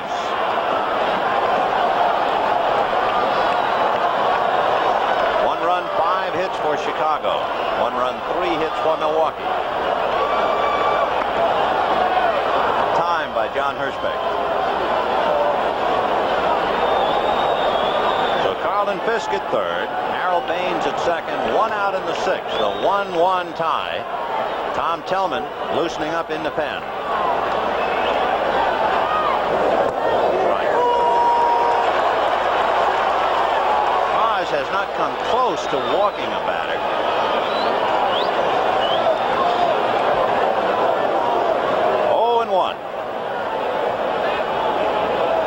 After Luzinski, you have Greg Walker.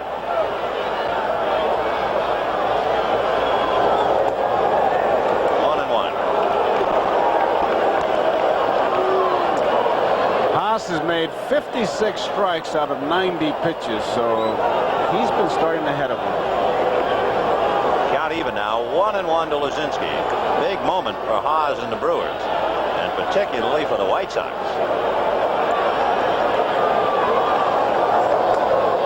2-1. They pulled up the corners. Both Howell and Simmons are up. Yount and Gantner are back.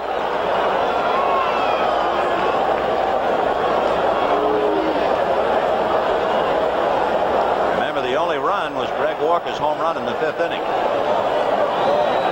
1-1 tie. 1 out.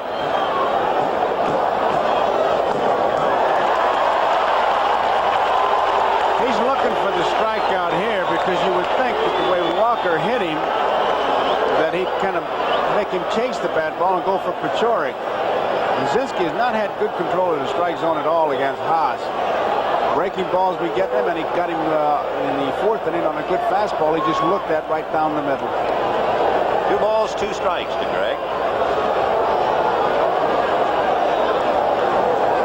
And a breaking ball, but overhand, he drills it. Manning goes back, makes the catch. Both runners tag. Fisk will score. Baines to third.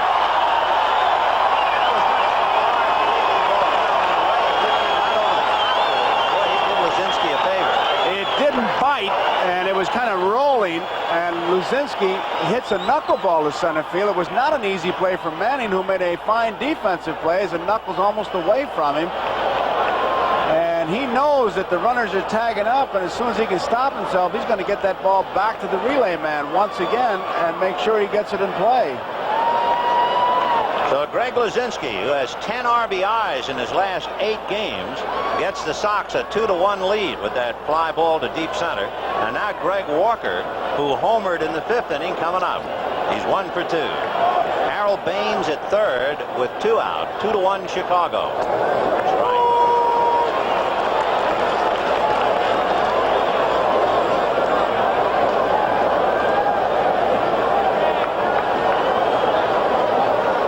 Fisk and Tom Seaver talking about the fact they finally got a run to lean on. 0-1. 1 ball, 1 strike. Here in the inning with 1 out.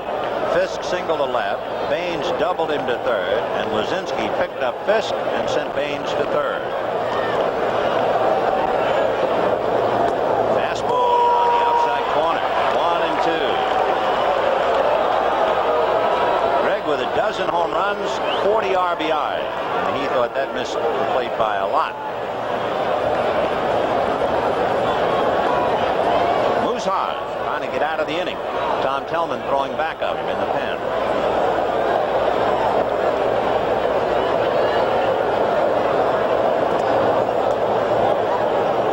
Well, that's a tough pitch to take. 2 strikes. That looked as close as the other one. It's one of those you take because you're fool. 2-2.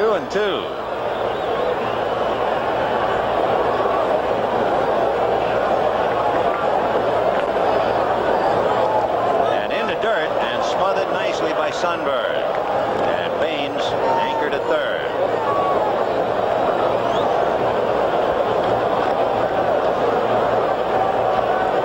Haas going 3-2 with the left-hand hitting Walker, and Tom Paciorek is on deck. Paciorek has struck out twice. I wonder if they're going to give him anything close to the strike zone. I would make him hit my pitch. I certainly wouldn't give in to him right here. 3-2. Fast one that he just did get a piece of it. Boy, that thing suddenly, the bottom dropped out with a hard slider. It looked like it was not in the strike zone, but too close to take. Which would be a good pitch for Moose Haas.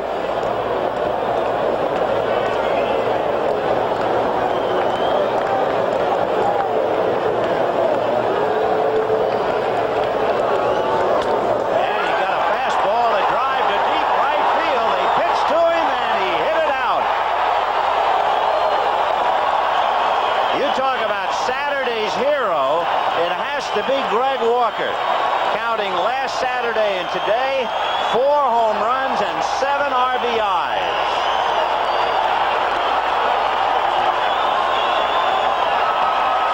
He challenged him and he lost, and here comes Latchman out, and he's got to be wondering what in the world is going on. Look at this pitch where it is, right down the middle, and Walker really drills it. It really, and it's hindsight, but we were hanging the idea out. Oh, no, that's not hindsight. I'm not second-guessing that bit, because there's no way that he's going to hit that ball with Paciorek coming up. And Latchman, I'm sure, is upset trying to contain himself because he's got to say to him, Moose, you know better than that, and they give him a ball like that. What are you thinking about? What about Sunberg calling for the fastball?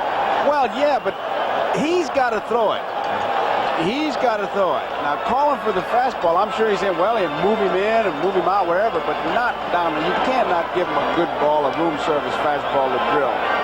So back-to-back home runs by Greg Walker in the 5th inning with nobody on, with Baines aboard in the 6th.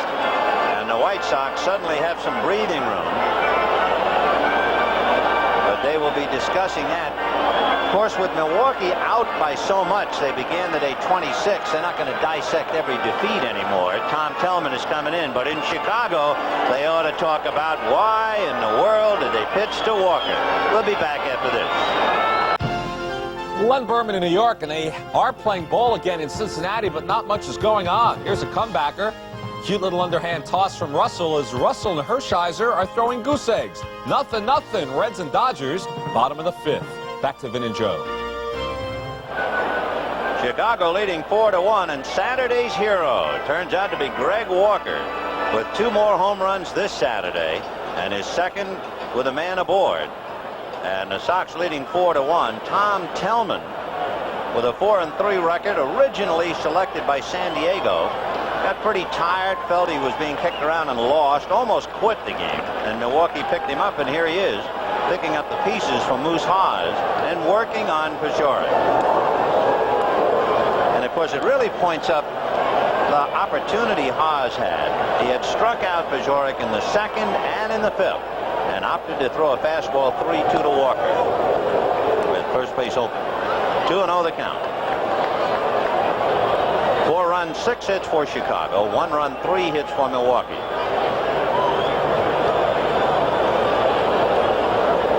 White Sox aren't even at the 500 mark, and they're only 3 games out of first place. Ground ball wide of third. Into the hole goes Robin Yount, and the throw in time on a stretch by Simmons. However, on a single double scoring fly ball and a home run, the Sox pick up 3, and at the end of 5.5, Chicago 4, Milwaukee 1. Well, hi yourself, young buddy. Hope he's having a ball. Meanwhile, we will be looking at the crowd at Olympic Stadium in Montreal next week, where the Chicago Cubs trying to hang tough and win their division in the National League East. The Cubs today, as of this moment, a half a game in front of the New York Mets. And others will see the Baltimore Orioles and the Toronto Blue Jays. In case you missed it, in the first inning, Manning singled, Gantner singled him to third, and Yount's fly ball got Manning home. However, Greg Walker homered, leading off the 5th to tie it up. And in the 6th inning with 1 out, Fisk singled, Baines doubled him to third, Lazinski's fly ball got Fisk home, and they pitched to Walker, and he hit another home run. And then Tellman came in to get Paciorek, but the horse was way down the road. Remember, earlier we were talking about Tom Seaver and how he doesn't get any runs.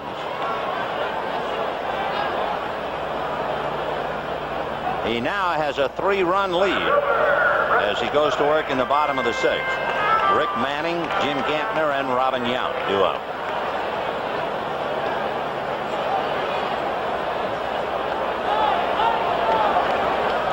Seaver has won 4 in a row, and he's looking for his 11th victory. I'll tell you something. When he comes into that 6th, 7th, 8th inning leading, he's like the racehorse, man. He smells it.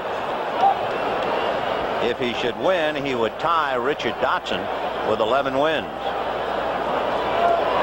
Smalley looking bunt in on the grass. Manning singled off Walker's glove and grounded out. He's 1 for 2. Seaver just moved him back, oddly enough, man. And a one-hopper banged into right field. And here we go in the bottom of the 6th. Seaver, by the way, has started 21 games and completed a half a dozen. Dotson is the top man on the squad. He's completed 9 of 21. 4 hits for Milwaukee, and Jim Gantner singled to right and fly to center. Remember, the Brewers have a 6-game losing streak they'd like to snap. And the White Sox have won 4 of the last 5.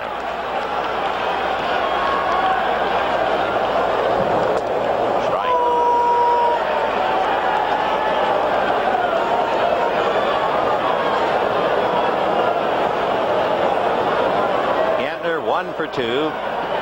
Manning at first, held on by Walker.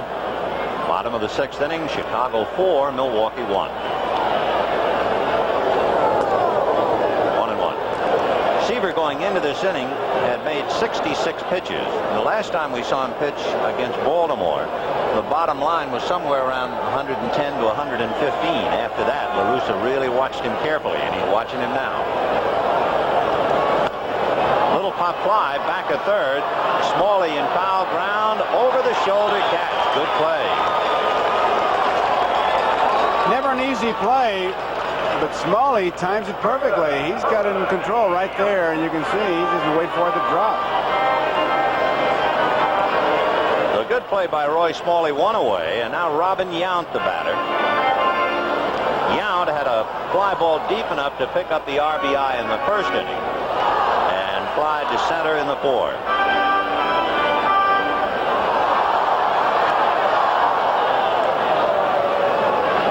Yount with 53 runs batted in.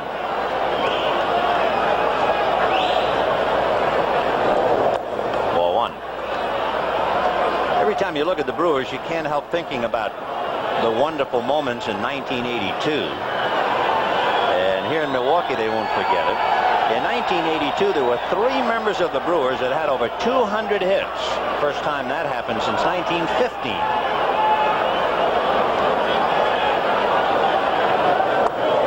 2-0. Yount had 210, Cooper had 205, and Molitor 201. And Lachman is wondering, where did it all go? 2-0 the count.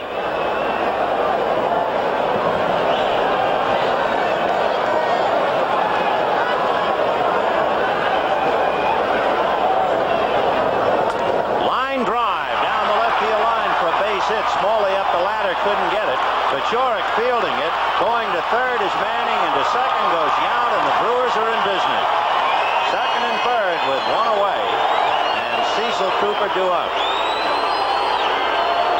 That ball was inside, and Yount really got around on it. Smalley tried to get up the ladder to make the play, but he had no chance for it. And Yount really got around on that, which would be an indication that the bullpen should be starting to stir, and I see it is, because he really jumped on it. That ball was a kind of a pitch that Seaver thought he could get by Yount.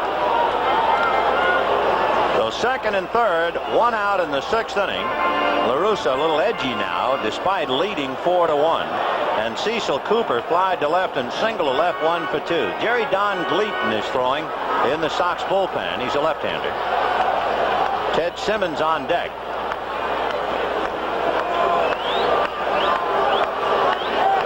Manning down the line at third. Yount away from second, and Coop fouls it away. 0-1.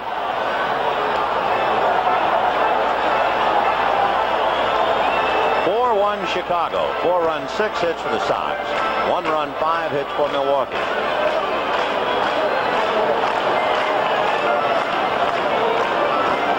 Lifetime batting average for Cooper, .308.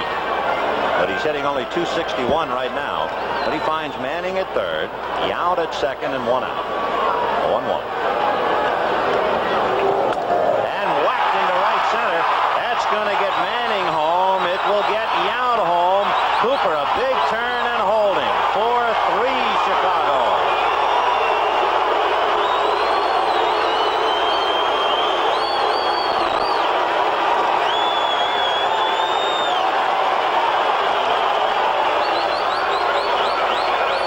Well, La Russa has to be concerned, and he's going to have that bullpen thrown a little bit harder because each ball hit in this inning was really tattooed. Nothing fluky about it.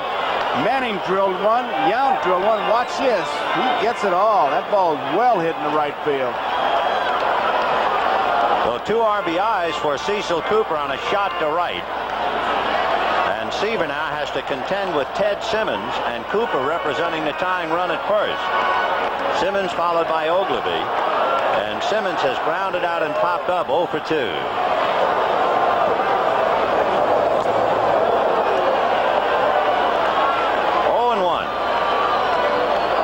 Even though there's a gap between first and second, Simmons tried to go the opposite way.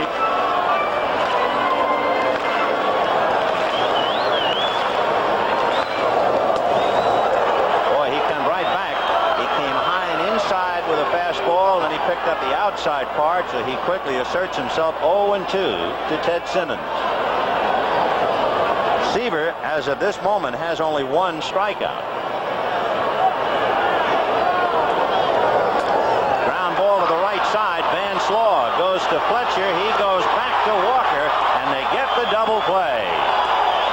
However, 2 singles and a double get the Brewers 2, and at the end of 6, 4-3 Chicago. We'll be right back after these messages from your local station.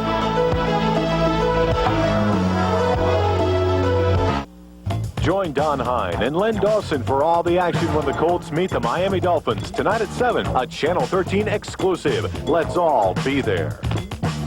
The White Sox leading Milwaukee 4-3 as we go to the 7th inning. Roy Smalley, Vance Law, and then Scott Fletcher against Tom Tellman. Before a big crowd, the paid attendance 46,180. That's double the average here at County Stadium. And of course, a lot of people needling the White Sox. What makes Milwaukee famous? Naturally, beating Chicago.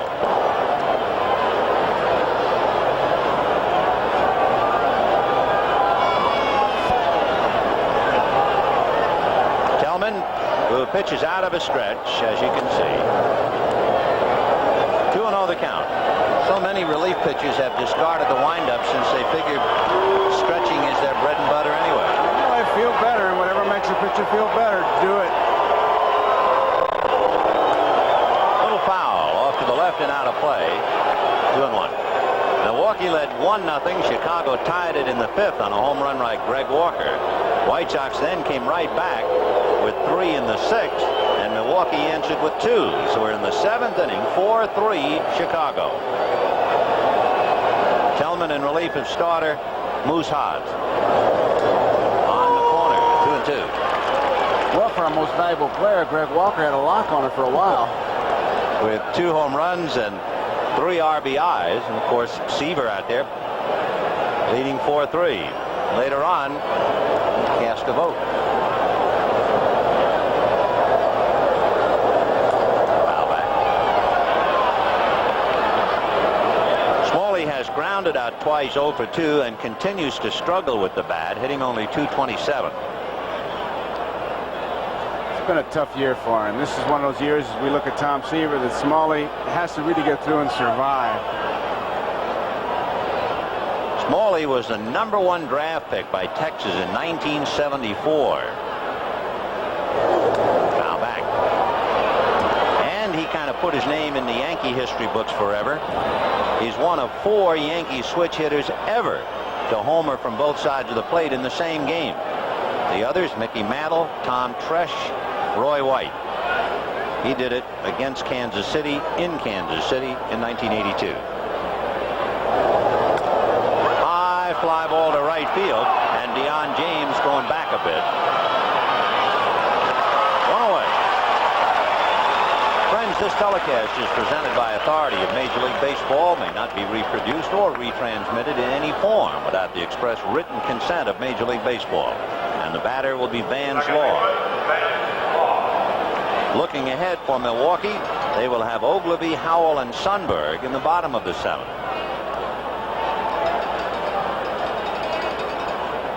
Final score, the Red Sox getting home runs beat Texas 5-2.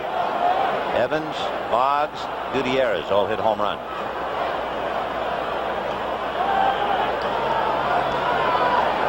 Law fouled out and single to left. 4-1. White Sox 4 runs, 6 hits. Milwaukee 3 runs, 6 hits. They're in the 7th. Tellman in relief of Hodge. 1-1.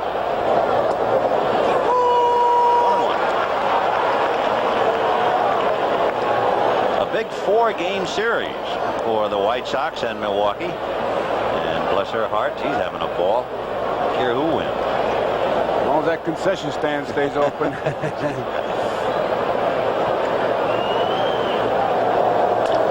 Hit right up the middle. So Tellman tried to sidearm Law, and Vance was not about to get the jelly leg and bail out. And he singles up the middle to bring up Fletcher. Here's a sidearm pitch. Law doesn't give it at all, sends it right back up the middle. Now you could have something going here. 1 man out. Fletcher can handle a bat. Law's on at first base. They're really taking a good look.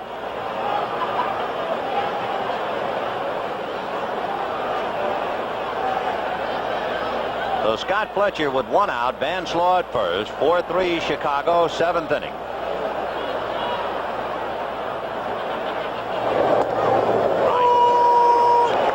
We mentioned before, Fletcher strikes out about 10% of the time, so they could put a play on, and La Russa perhaps wig-wagging a sign out to his third base coach, Jim Leyland. Well, then again, it might be somebody else on the club, right? Right. Never trust him. Never trust him.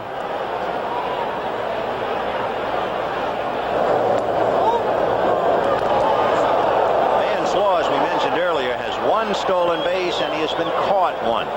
So he's not much of a threat, but he is as part of a hit-and-run play.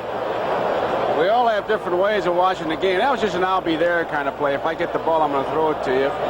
The way I watch a game, if I were catching right now and my pitcher had good control, I'd pitch out just to let him know I was thinking about it.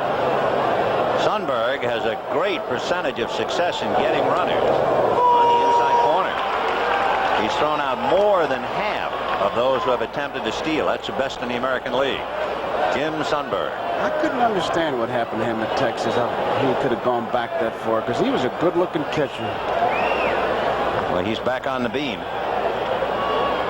Came into this game hitting .285 and doing everything well with the glove. 1-2 to Fletcher. Van Slaw at first. One out in the seventh. 4-3 Chicago. Good one. Chopper off the glove, I believe, down to shortstop Yount, who gets him. I don't know whether Tellman got his tips on it or not. Doesn't make much difference, but Van Slaw is now at second with 2 out, and Rudy Law will try to pick him up. Kind of jammed him with the pitch. It looks like he hit it towards the trademark. I don't know if he flicked it or not. Yount was right there. At any rate, they get the man. Sundberg goes out to mention to Tellman, we got a man on second base. We'll be switching signs now. Don't be forgetting that and cross me up. So Van Slaw is at second base.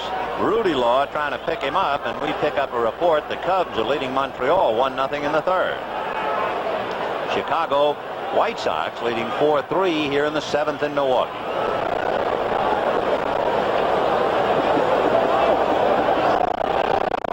Rudy Law has not been a big RBI man, and he is a very hungry hitter right now. His last RBI was the 18th of July. As a leadoff man, he's picked up 24 for the year, and that 0 for 3 translates into 2 ground balls and a fly ball. Van Slaw at second, 2 out in the seventh, 4-3 White Sox. 1-1.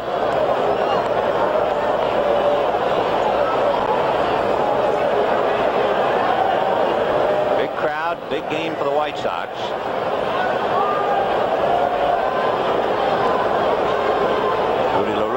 Hoping that one Law can pick up another.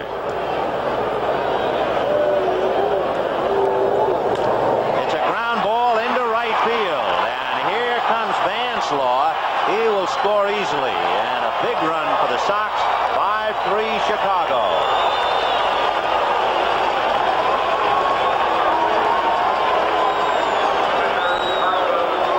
Simmons gave it a good effort, trying to knock the ball down to keep the run from scoring, just couldn't get a glove on it. You got to believe that Rudy Law might be taken off here. 2 outs, put him in scoring position. Rudy Law, when you examine what kind of base running, after 89 games this year, he has 18 stolen bases in 33 tries. A year ago, he had 52 stolen bases in 59 tries, and he wound up with 77. We were talking before about how the power has disappeared for some of the Milwaukee hitters. We'll see about whether Rudy Law can pick him up or not now with Carlin Fisk at the plate, 2 out, and Tellman is going to watch him. You can bet. 5-3 Chicago. Scored all their runs in the last 3 innings. 1 in the 5th, 3 in the 6th, 1 here in the 7th. And Fisk bunting foul.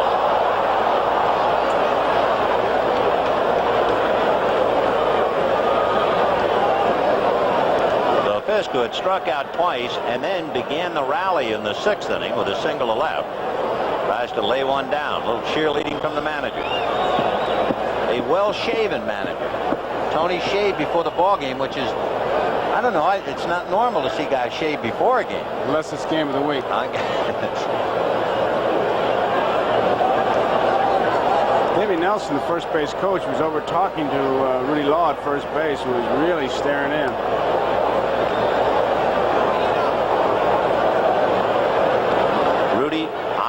his pitcher, Tom Tellman.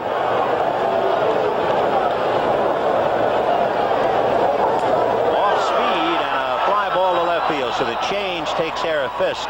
Ogilvie puts it away. However, 1 run, 2 hits, and a man left, and at the end of 6 1/2, the White Sox 5, Milwaukee 3. Now another edition of the 7th inning stretch. Old Spice presents 7th inning stretch, brought to you by Old Spice antiperspirant and stick deodorant. Both are 24 hours strong. Ted Kluszewski was a muscular 6'2", 225-pound slugger, an imposing figure at the plate. Even as a rookie with the 1947 Cincinnati Reds, Big Clu already had the most menacing biceps in baseball. In 1954, Kluszewski led the National League in homers and RBIs. Primarily a pull hitter, Ted could also muscle line drives to the opposite field. In the field, Big Clu played first base with remarkable agility for a man his size.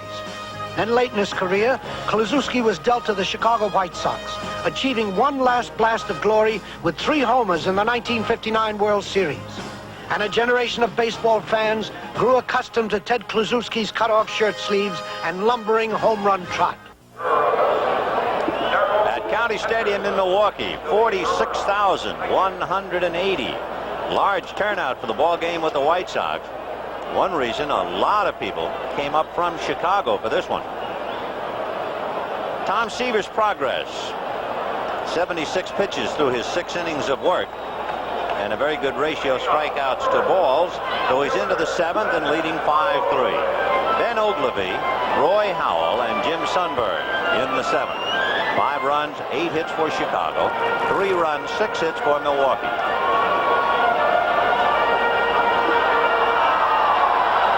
Jerry Don Gleaton again up in the White Sox bullpen. Ogilvie struck out, hit into a force play.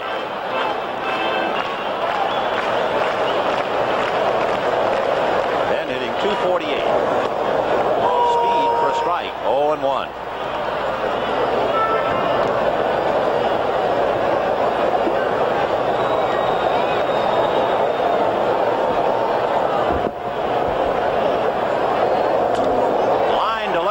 Pachorik coming up, and he has to short hop it, and he almost lost his footing. Remember, it rained here earlier. Looked like Tom took a sizable divot as he tried to jam on the brakes, and he's replacing that divot right now.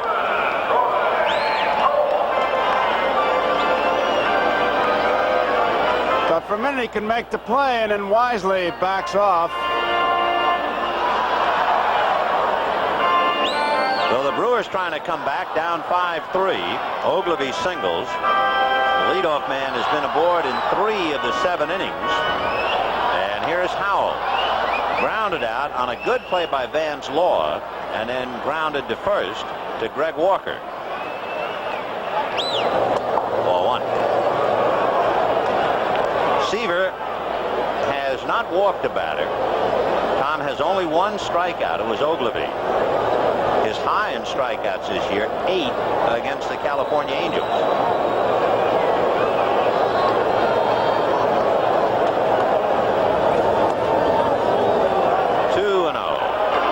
They're watching him closely, the White Sox are, as we look at Howell.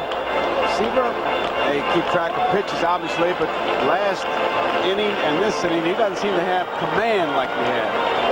Remember last inning, he gave up 2 singles and a double. And this time, a high pop fly into shallow left. Fletcher out. Pachorik, they're both calling, and Pachorik makes the catch.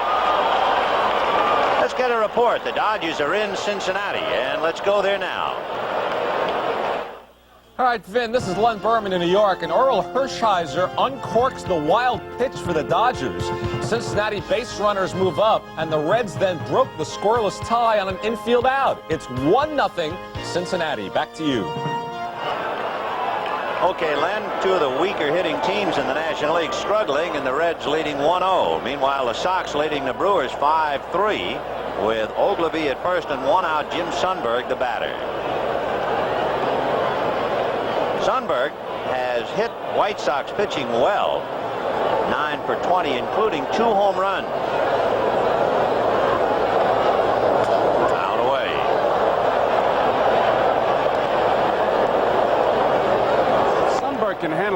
You can see him trying to punch that ball in the right field with that big gap between first and second. Sox charting pitches, keeping track of Seaver's every move. Then Ogilvy at first, held on by Greg Walker. 0-1. At the knees, inside part of the plate. 0-2. Sundberg makes the famous speech of all catchers. How come when I'm catching I don't get it, but when I'm hitting you call it a strike? Boy, Sundberg was really something in Texas. He had 6 straight Gold Gloves from 76 through 81. That's quite a string. Seaver trying to get him now. 0-2. Sundberg hitting .283.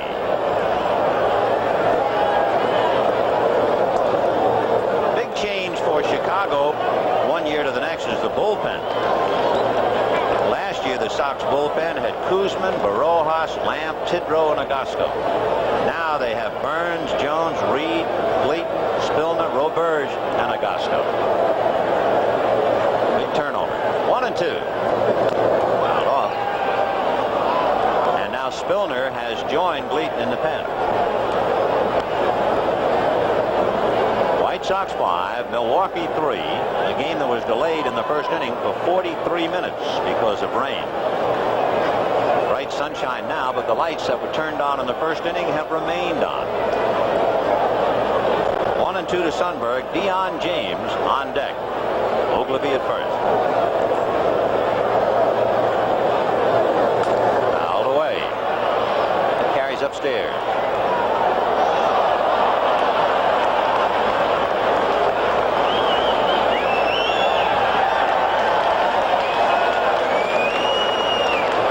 Seaver trying to win his 11th to tie Dotson with 11 victories. Trying to win his 5th straight.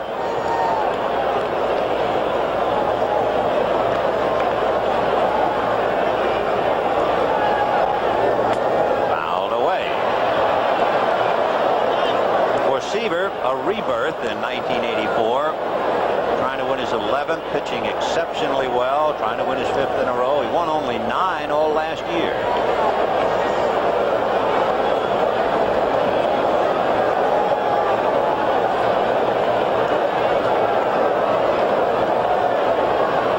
Two strikes.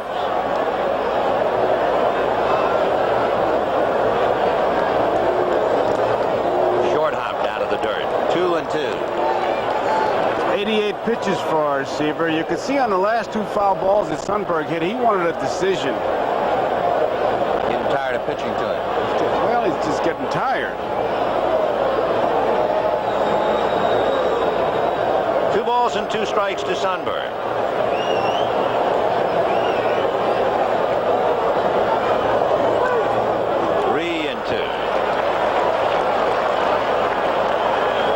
By 2, 5-3. Ogilvy at first. He's got to be running as we watch Seaver delivering here. That's a slow curveball. Sundberg can handle a bad end. Ogilvy's got to be breaking off first base. Stay away from that double play. Big pitch for Seaver. Could be strike him out, throw him out. No running. Got him. I was just going to say, on the sheet, Sundberg had struck out more than anybody else on the Brewer team, and I didn't think they were going to have him running. And I'll tell you why I said that. Dave Garcia told me the best handler of the bat is Sundberg, the only guy that put the hit-and-run play on. A little knowledge is a dangerous thing. So I'm going to see I'm catching an early fly. With 2 out, the batter is Deion James. Thanks a lot, Dave. But they haven't been running at all, and there's a pretty good indication right there. It's been station to station for Milwaukee. Hit the ball stop at second, hit the ball stop at third. Well, we'll see about Deion James. If he gets aboard, he likes to run. He's averaged 25 stolen bases a year in his minor league career, but he has to get aboard. We'll watch Ogilvy. Right. Deion was a first-round pick by the Brewers 4 years ago. And last year he hit .336 in the Coast League. In his 4 years in the minors, he has always hit over 300. So he's trying to move Ogilvy from first. 2 out. Fouled off. 0-2 the count. Deion James. 2 out in the 7th. Chicago 5, Milwaukee 3.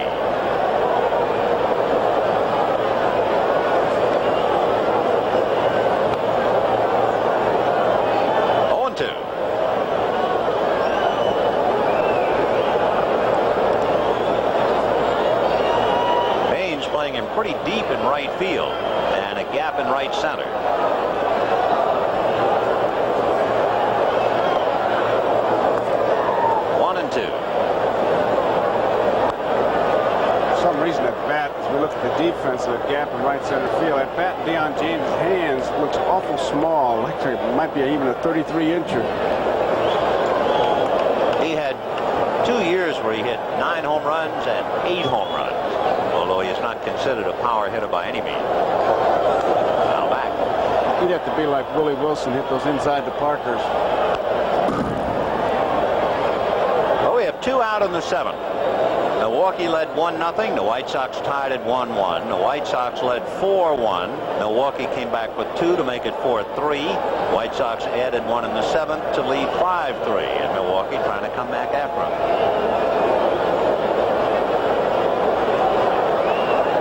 1-2. 2-2. James hitting 9th in the lineup. The leadoff man Rick Manning on deck.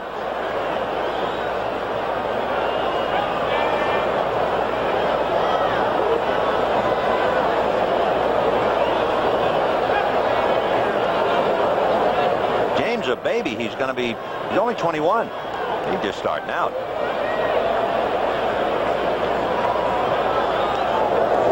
In the dirt. Seaver looks like he's struggling a little bit now. That looked like he was pushing himself. He's been pushing the last 2 innings. He's struggling. He's going to try to finish it like the thoroughbred that he is. But he's gotten this far. Starting to lose balance there. All the weight went on his left side, and when we saw him, he fell down twice against Baltimore. He's had 2 3-2 counts, and both of them in this inning, the entire game. Runner goes, foul back. So suddenly he's having to make a lot of extra pitches, and it certainly started with Sundberg. It started with Sundberg, who fouled off a couple, and here is James up there now making him make extra pitches. They're watching him as we look in La Russa. Dave Duncan to the right.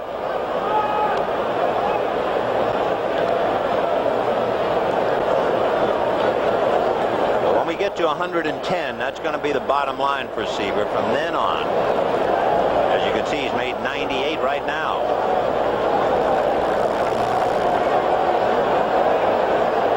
Oglivie ready to go with a full count and 2 down. Walker is back of him. And it's strike 3 call. So he had only 1 strikeout going into the inning, and he picks up 2. They leave a man, and at the end of 7, 5-3 Chicago. Len Berman in New York, still the 6th inning in Cincinnati. Eric Davis for the Reds, a base hit. 2 Reds score. It's now 3-0 Cincinnati, and they've knocked Orel Hershiser out of the game. So Tom Niedenfuhrer then came in to pitch for the Dodgers. He pitched 2 pitches, had to leave the game with his recurring elbow problems, and now Bert Hooton is taking all the warm-ups he needs to get ready, the 3rd Dodger pitcher in the 6th inning. It's 3-0 Reds over the Dodgers in that one. Elsewhere, National League, the Cubs lead Montreal 1-0 as they play the bottom of the 4th inning. American League, Kansas City leading Detroit 9-5 in the 8th. Boston beat Texas, final of 5-2 there, and Oakland leading Seattle 2-1 as they play the 4th inning. Let's go back to Vin and Joe now in Milwaukee. Okay, Len, thanks for the update. And we can update the ball game. The White Sox 5 runs, 8 hits, 2 home runs by Greg Walker, leading off the 5th inning, and then his 2nd home run came in the 6th with Harold Baines aboard. Rick Waits, 2-2, will be the 3rd Milwaukee pitcher. Haas, then Tellman, and now Waits. Haas went 5 2/3, allowed 4 runs and 6 hits. Tellman, an inning and a third, a run, 2 hits. And now we'll look at Rick. For the White Sox, they will have Harold Baines, Greg Luzinski, and Greg Walker. But that was tough news that Len Berman gave us about Niedenfuhrer. It's been a tough year for the Dodgers, but when you know the guys, and certainly you know Niedenfuhrer better than I do, but the big guys had a tough year, and to leave because of elbow problems, you think about those things. Oh, sure, his entire future on the line, and especially his type of pitcher. I mean, he's a power pitcher. He has to come in there and overpower you, and with a sore elbow for a 2nd time. I don't know when they'll use him again. There's certainly no reason to use him. No. Here's Harold Baines, single, struck out, and double. Right. 2 for 3. His double set up 2 runs in the 6th inning. He sent Fisk to third. Hitting .293.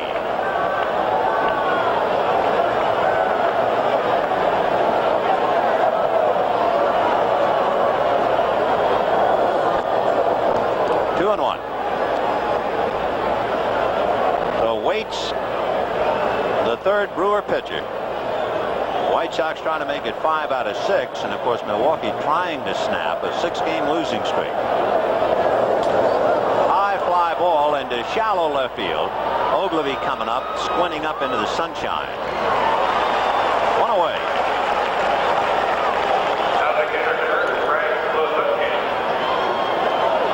Greg Luzinski is coming up. And I'm sure wherever he is at this particular moment, Moose Haas would like to take back the pitch that he gave Luzinski with runners at second and third and 1 out in the 6th. Luzinski hit a fly ball deep enough to get an RBI after he looked pretty futile on that hard breaking ball down and away. And then Haas, with first base open, went all the way with Walker, threw him a 3-2 fastball. Walker hit his 2nd home run of the day, and it's 5-3 Chicago. 1-1.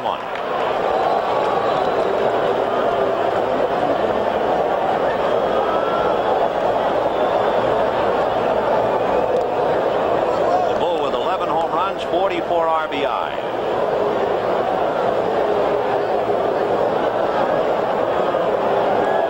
He'll have a decision to make on the Bull at the end of the season, the White Sox. I think he's out of his option. I mean, this is his option here. He can go wherever. He hits one slowly to the right side. Gantner back to get it. So we have 2 out top of the 8th inning. And now certainly the Chicago hero, Greg Walker, coming up. He fouled out in the 2nd inning. Led off the 5th inning with a home run to tie up the game. And then Greg hit the 2-run home run on that 3-2 fastball in the 6th inning to put the White Sox out in front. It was interesting, on the 5th of July, Greg Walker had the game-winning home run in the 9th inning against Neil Heaton of Cleveland, and it was his first hit of the year against left-hand pitching. And now here he is looking at left-hander Rick Waits. Fastball, a good one. 0-1.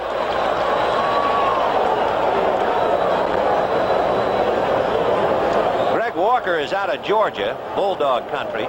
Now, if you have a name like Walker and you come from Georgia, what do you think your teammates are going to call it? Dixie. Herschel. In the old days, Dixie. Now Herschel. 1-1. Fisted foul off to the left out of play. 1-2. He's a good old boy.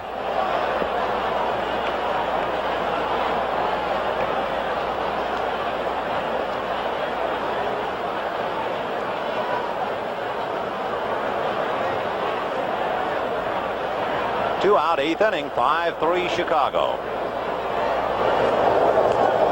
2-2. The big gun didn't even start today. Ron Kittle, with his 24 home runs, 55 RBIs, he's sitting this one out. Breaking ball, pop foul, and out of play. There's Kittle. Nothing wrong with him. He's tip-top shape. Just sitting it out.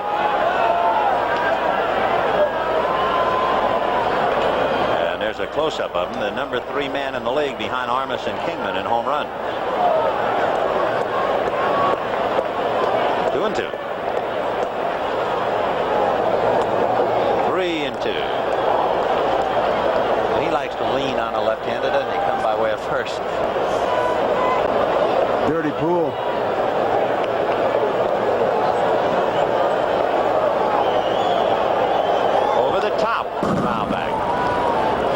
Scared hitting? Seriously. Anybody ever scare you? Yes. Who?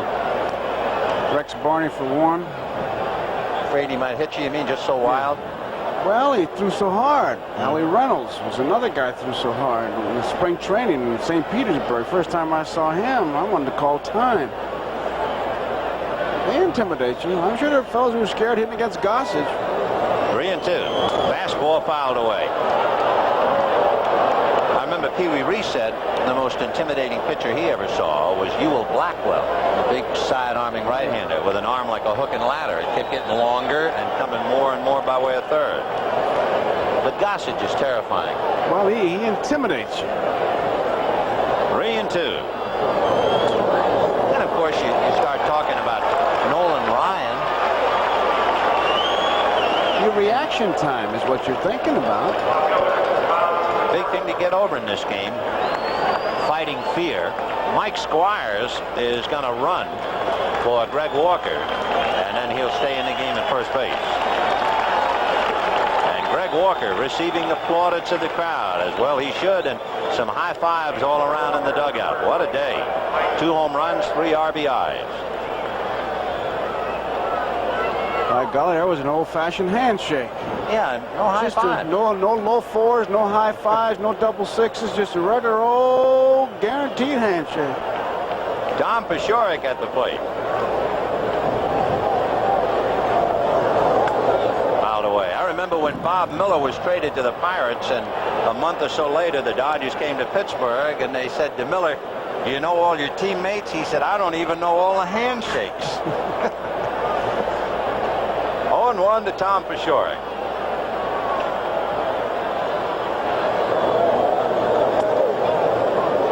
Crowded him with a fastball. 1-1.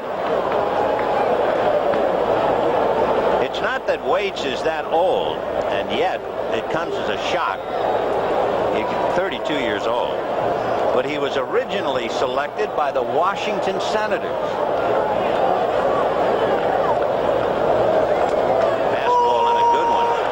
He's sawing off the inside of the plate. Pete Ladd down in the pen, throwing behind Waits. Milwaukee in the bottom of the 8th will have Manning, Gantner, and Yount.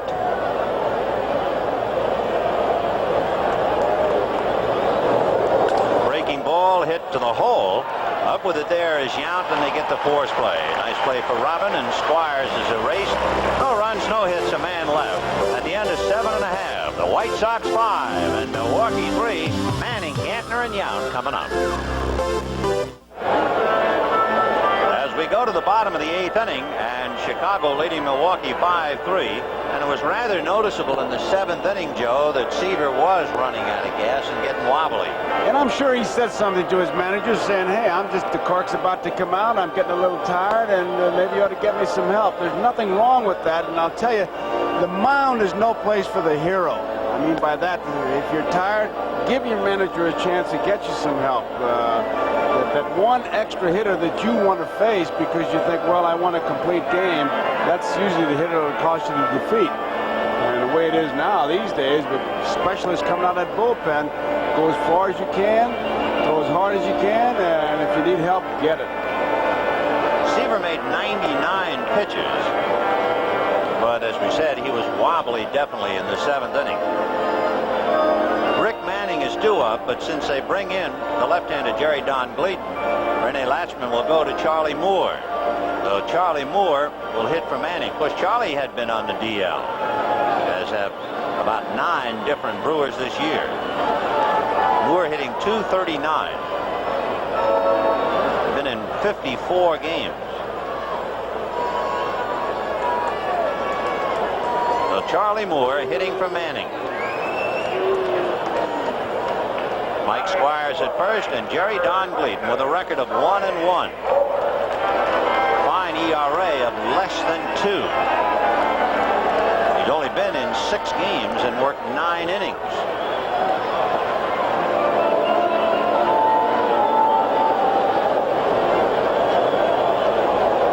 Moore hitting .239. He has 1 home run, 14 RBIs.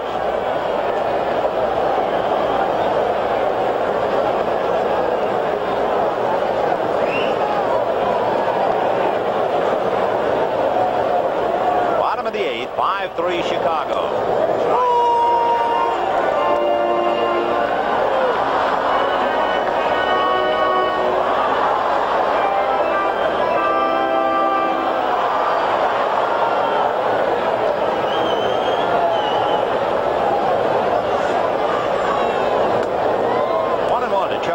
They'd be followed by Jim Gantner and then Robin Yount. Only occasionally do you have a look at the 1982 Brewers, and this would be a combination, Moore, Gantner, Yount.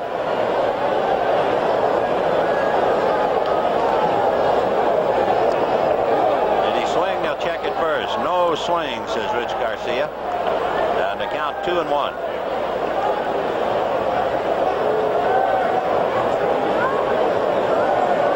Don Gleaton came to the White Sox in the Salome Barojas deal, and it has certainly turned out to be a godsend for Barojas. They made him a starter at Seattle, and he's 4-0. Gleaton, meanwhile, as we said, ERA of less than 2. Fastball in there. Don't you wonder, watching a pitcher come in, a relief pitcher, going from the set position with nobody on, who's he looking at? When they come set, they usually look at the base runner. Who does he watch with nobody on? And you wonder, too, how much he loses from a windup and a stretch. And evidently, if you're making your livelihood this way, you don't lose too much. There are some pitchers who lose quite a bit. Breaking ball, foul back.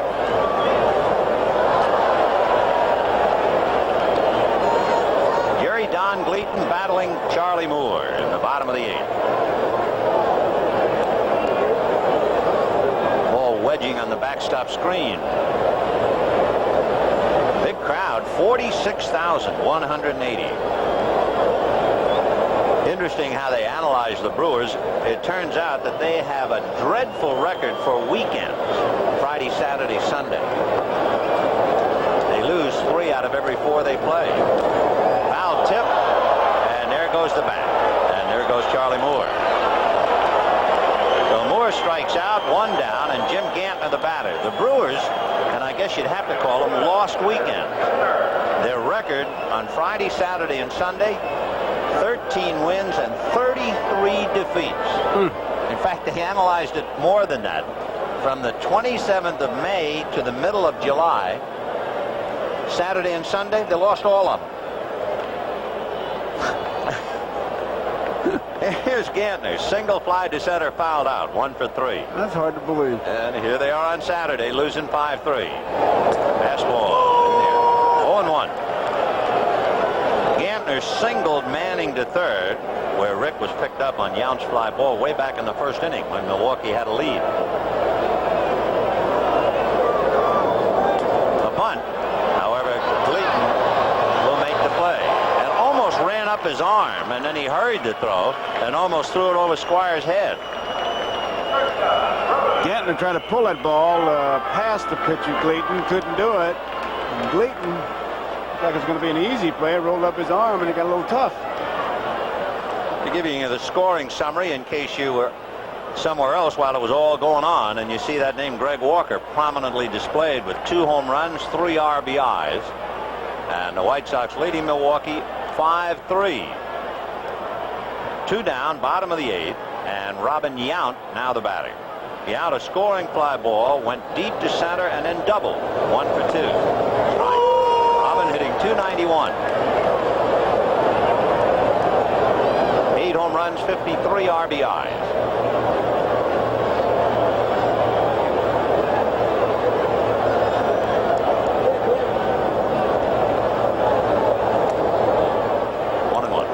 One of the terms I have trouble coming to grips with Vin is he's a good breaking ball hitter. I don't know many good breaking ball hitters. I know good fastball hitters, but if there is such a thing as a good breaking ball hitter, my choice would be Yount.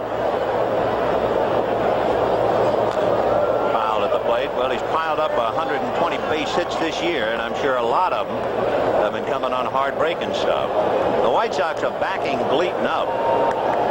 Juan Augusto throwing down there by himself, just in case. Yount with Cooper on deck.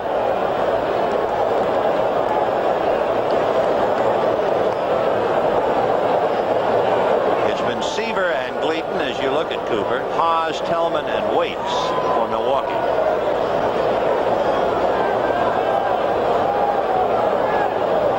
One ball, 2 strikes.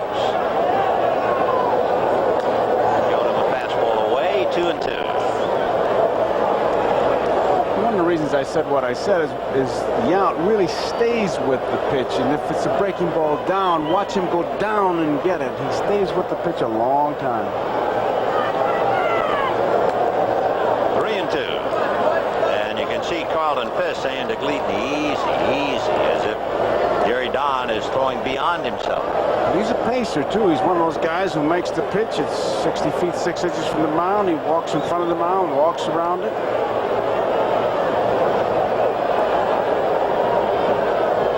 To Robin Yount.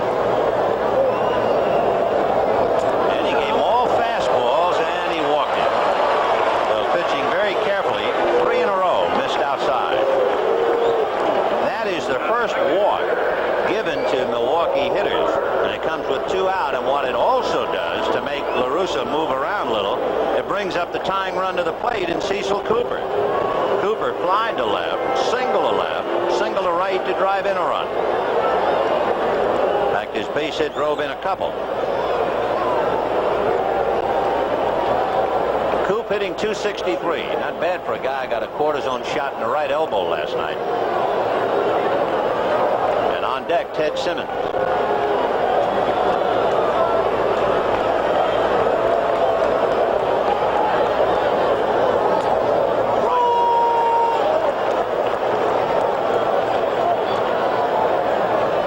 Standing at first on a ball club that doesn't run.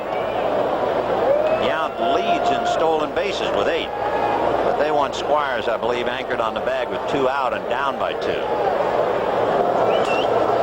Slow roller off the end of the stick. Charging is Van Slaw to get him, and that's it. Robin Yount is left at first in the 8th inning. And at the end of 8, the Chicago White Sox 5 and the Milwaukee Brewers 3. Smalley, Van Slaw, and Fletcher coming up. Quite a day on NBC Sports World tomorrow with the fight and the Mixed Pairs Bodybuilding Championship. Be sure to join us at 4 o'clock Eastern Time. Couple of changes. Charlie Moore, who batted, stays in the game in right field. Dion James, who played right, moves to center. And Roy Smalley will now hit right-handed. Ball 1, 1-0. Smalley has grounded out twice and flied out. 0 for 3, hitting .226. Still trying to get started as a member of the White Sox.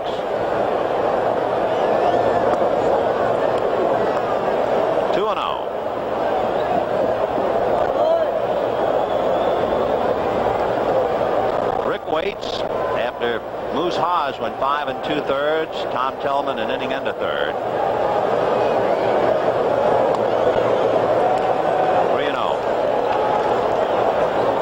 Van Slaw and then Scott Fletcher. When the Brewers hit in the bottom of the 9th, Ted Simmons, Ben Oglivie, and Roy Howell. 3-0 to Smalley. And he's aboard.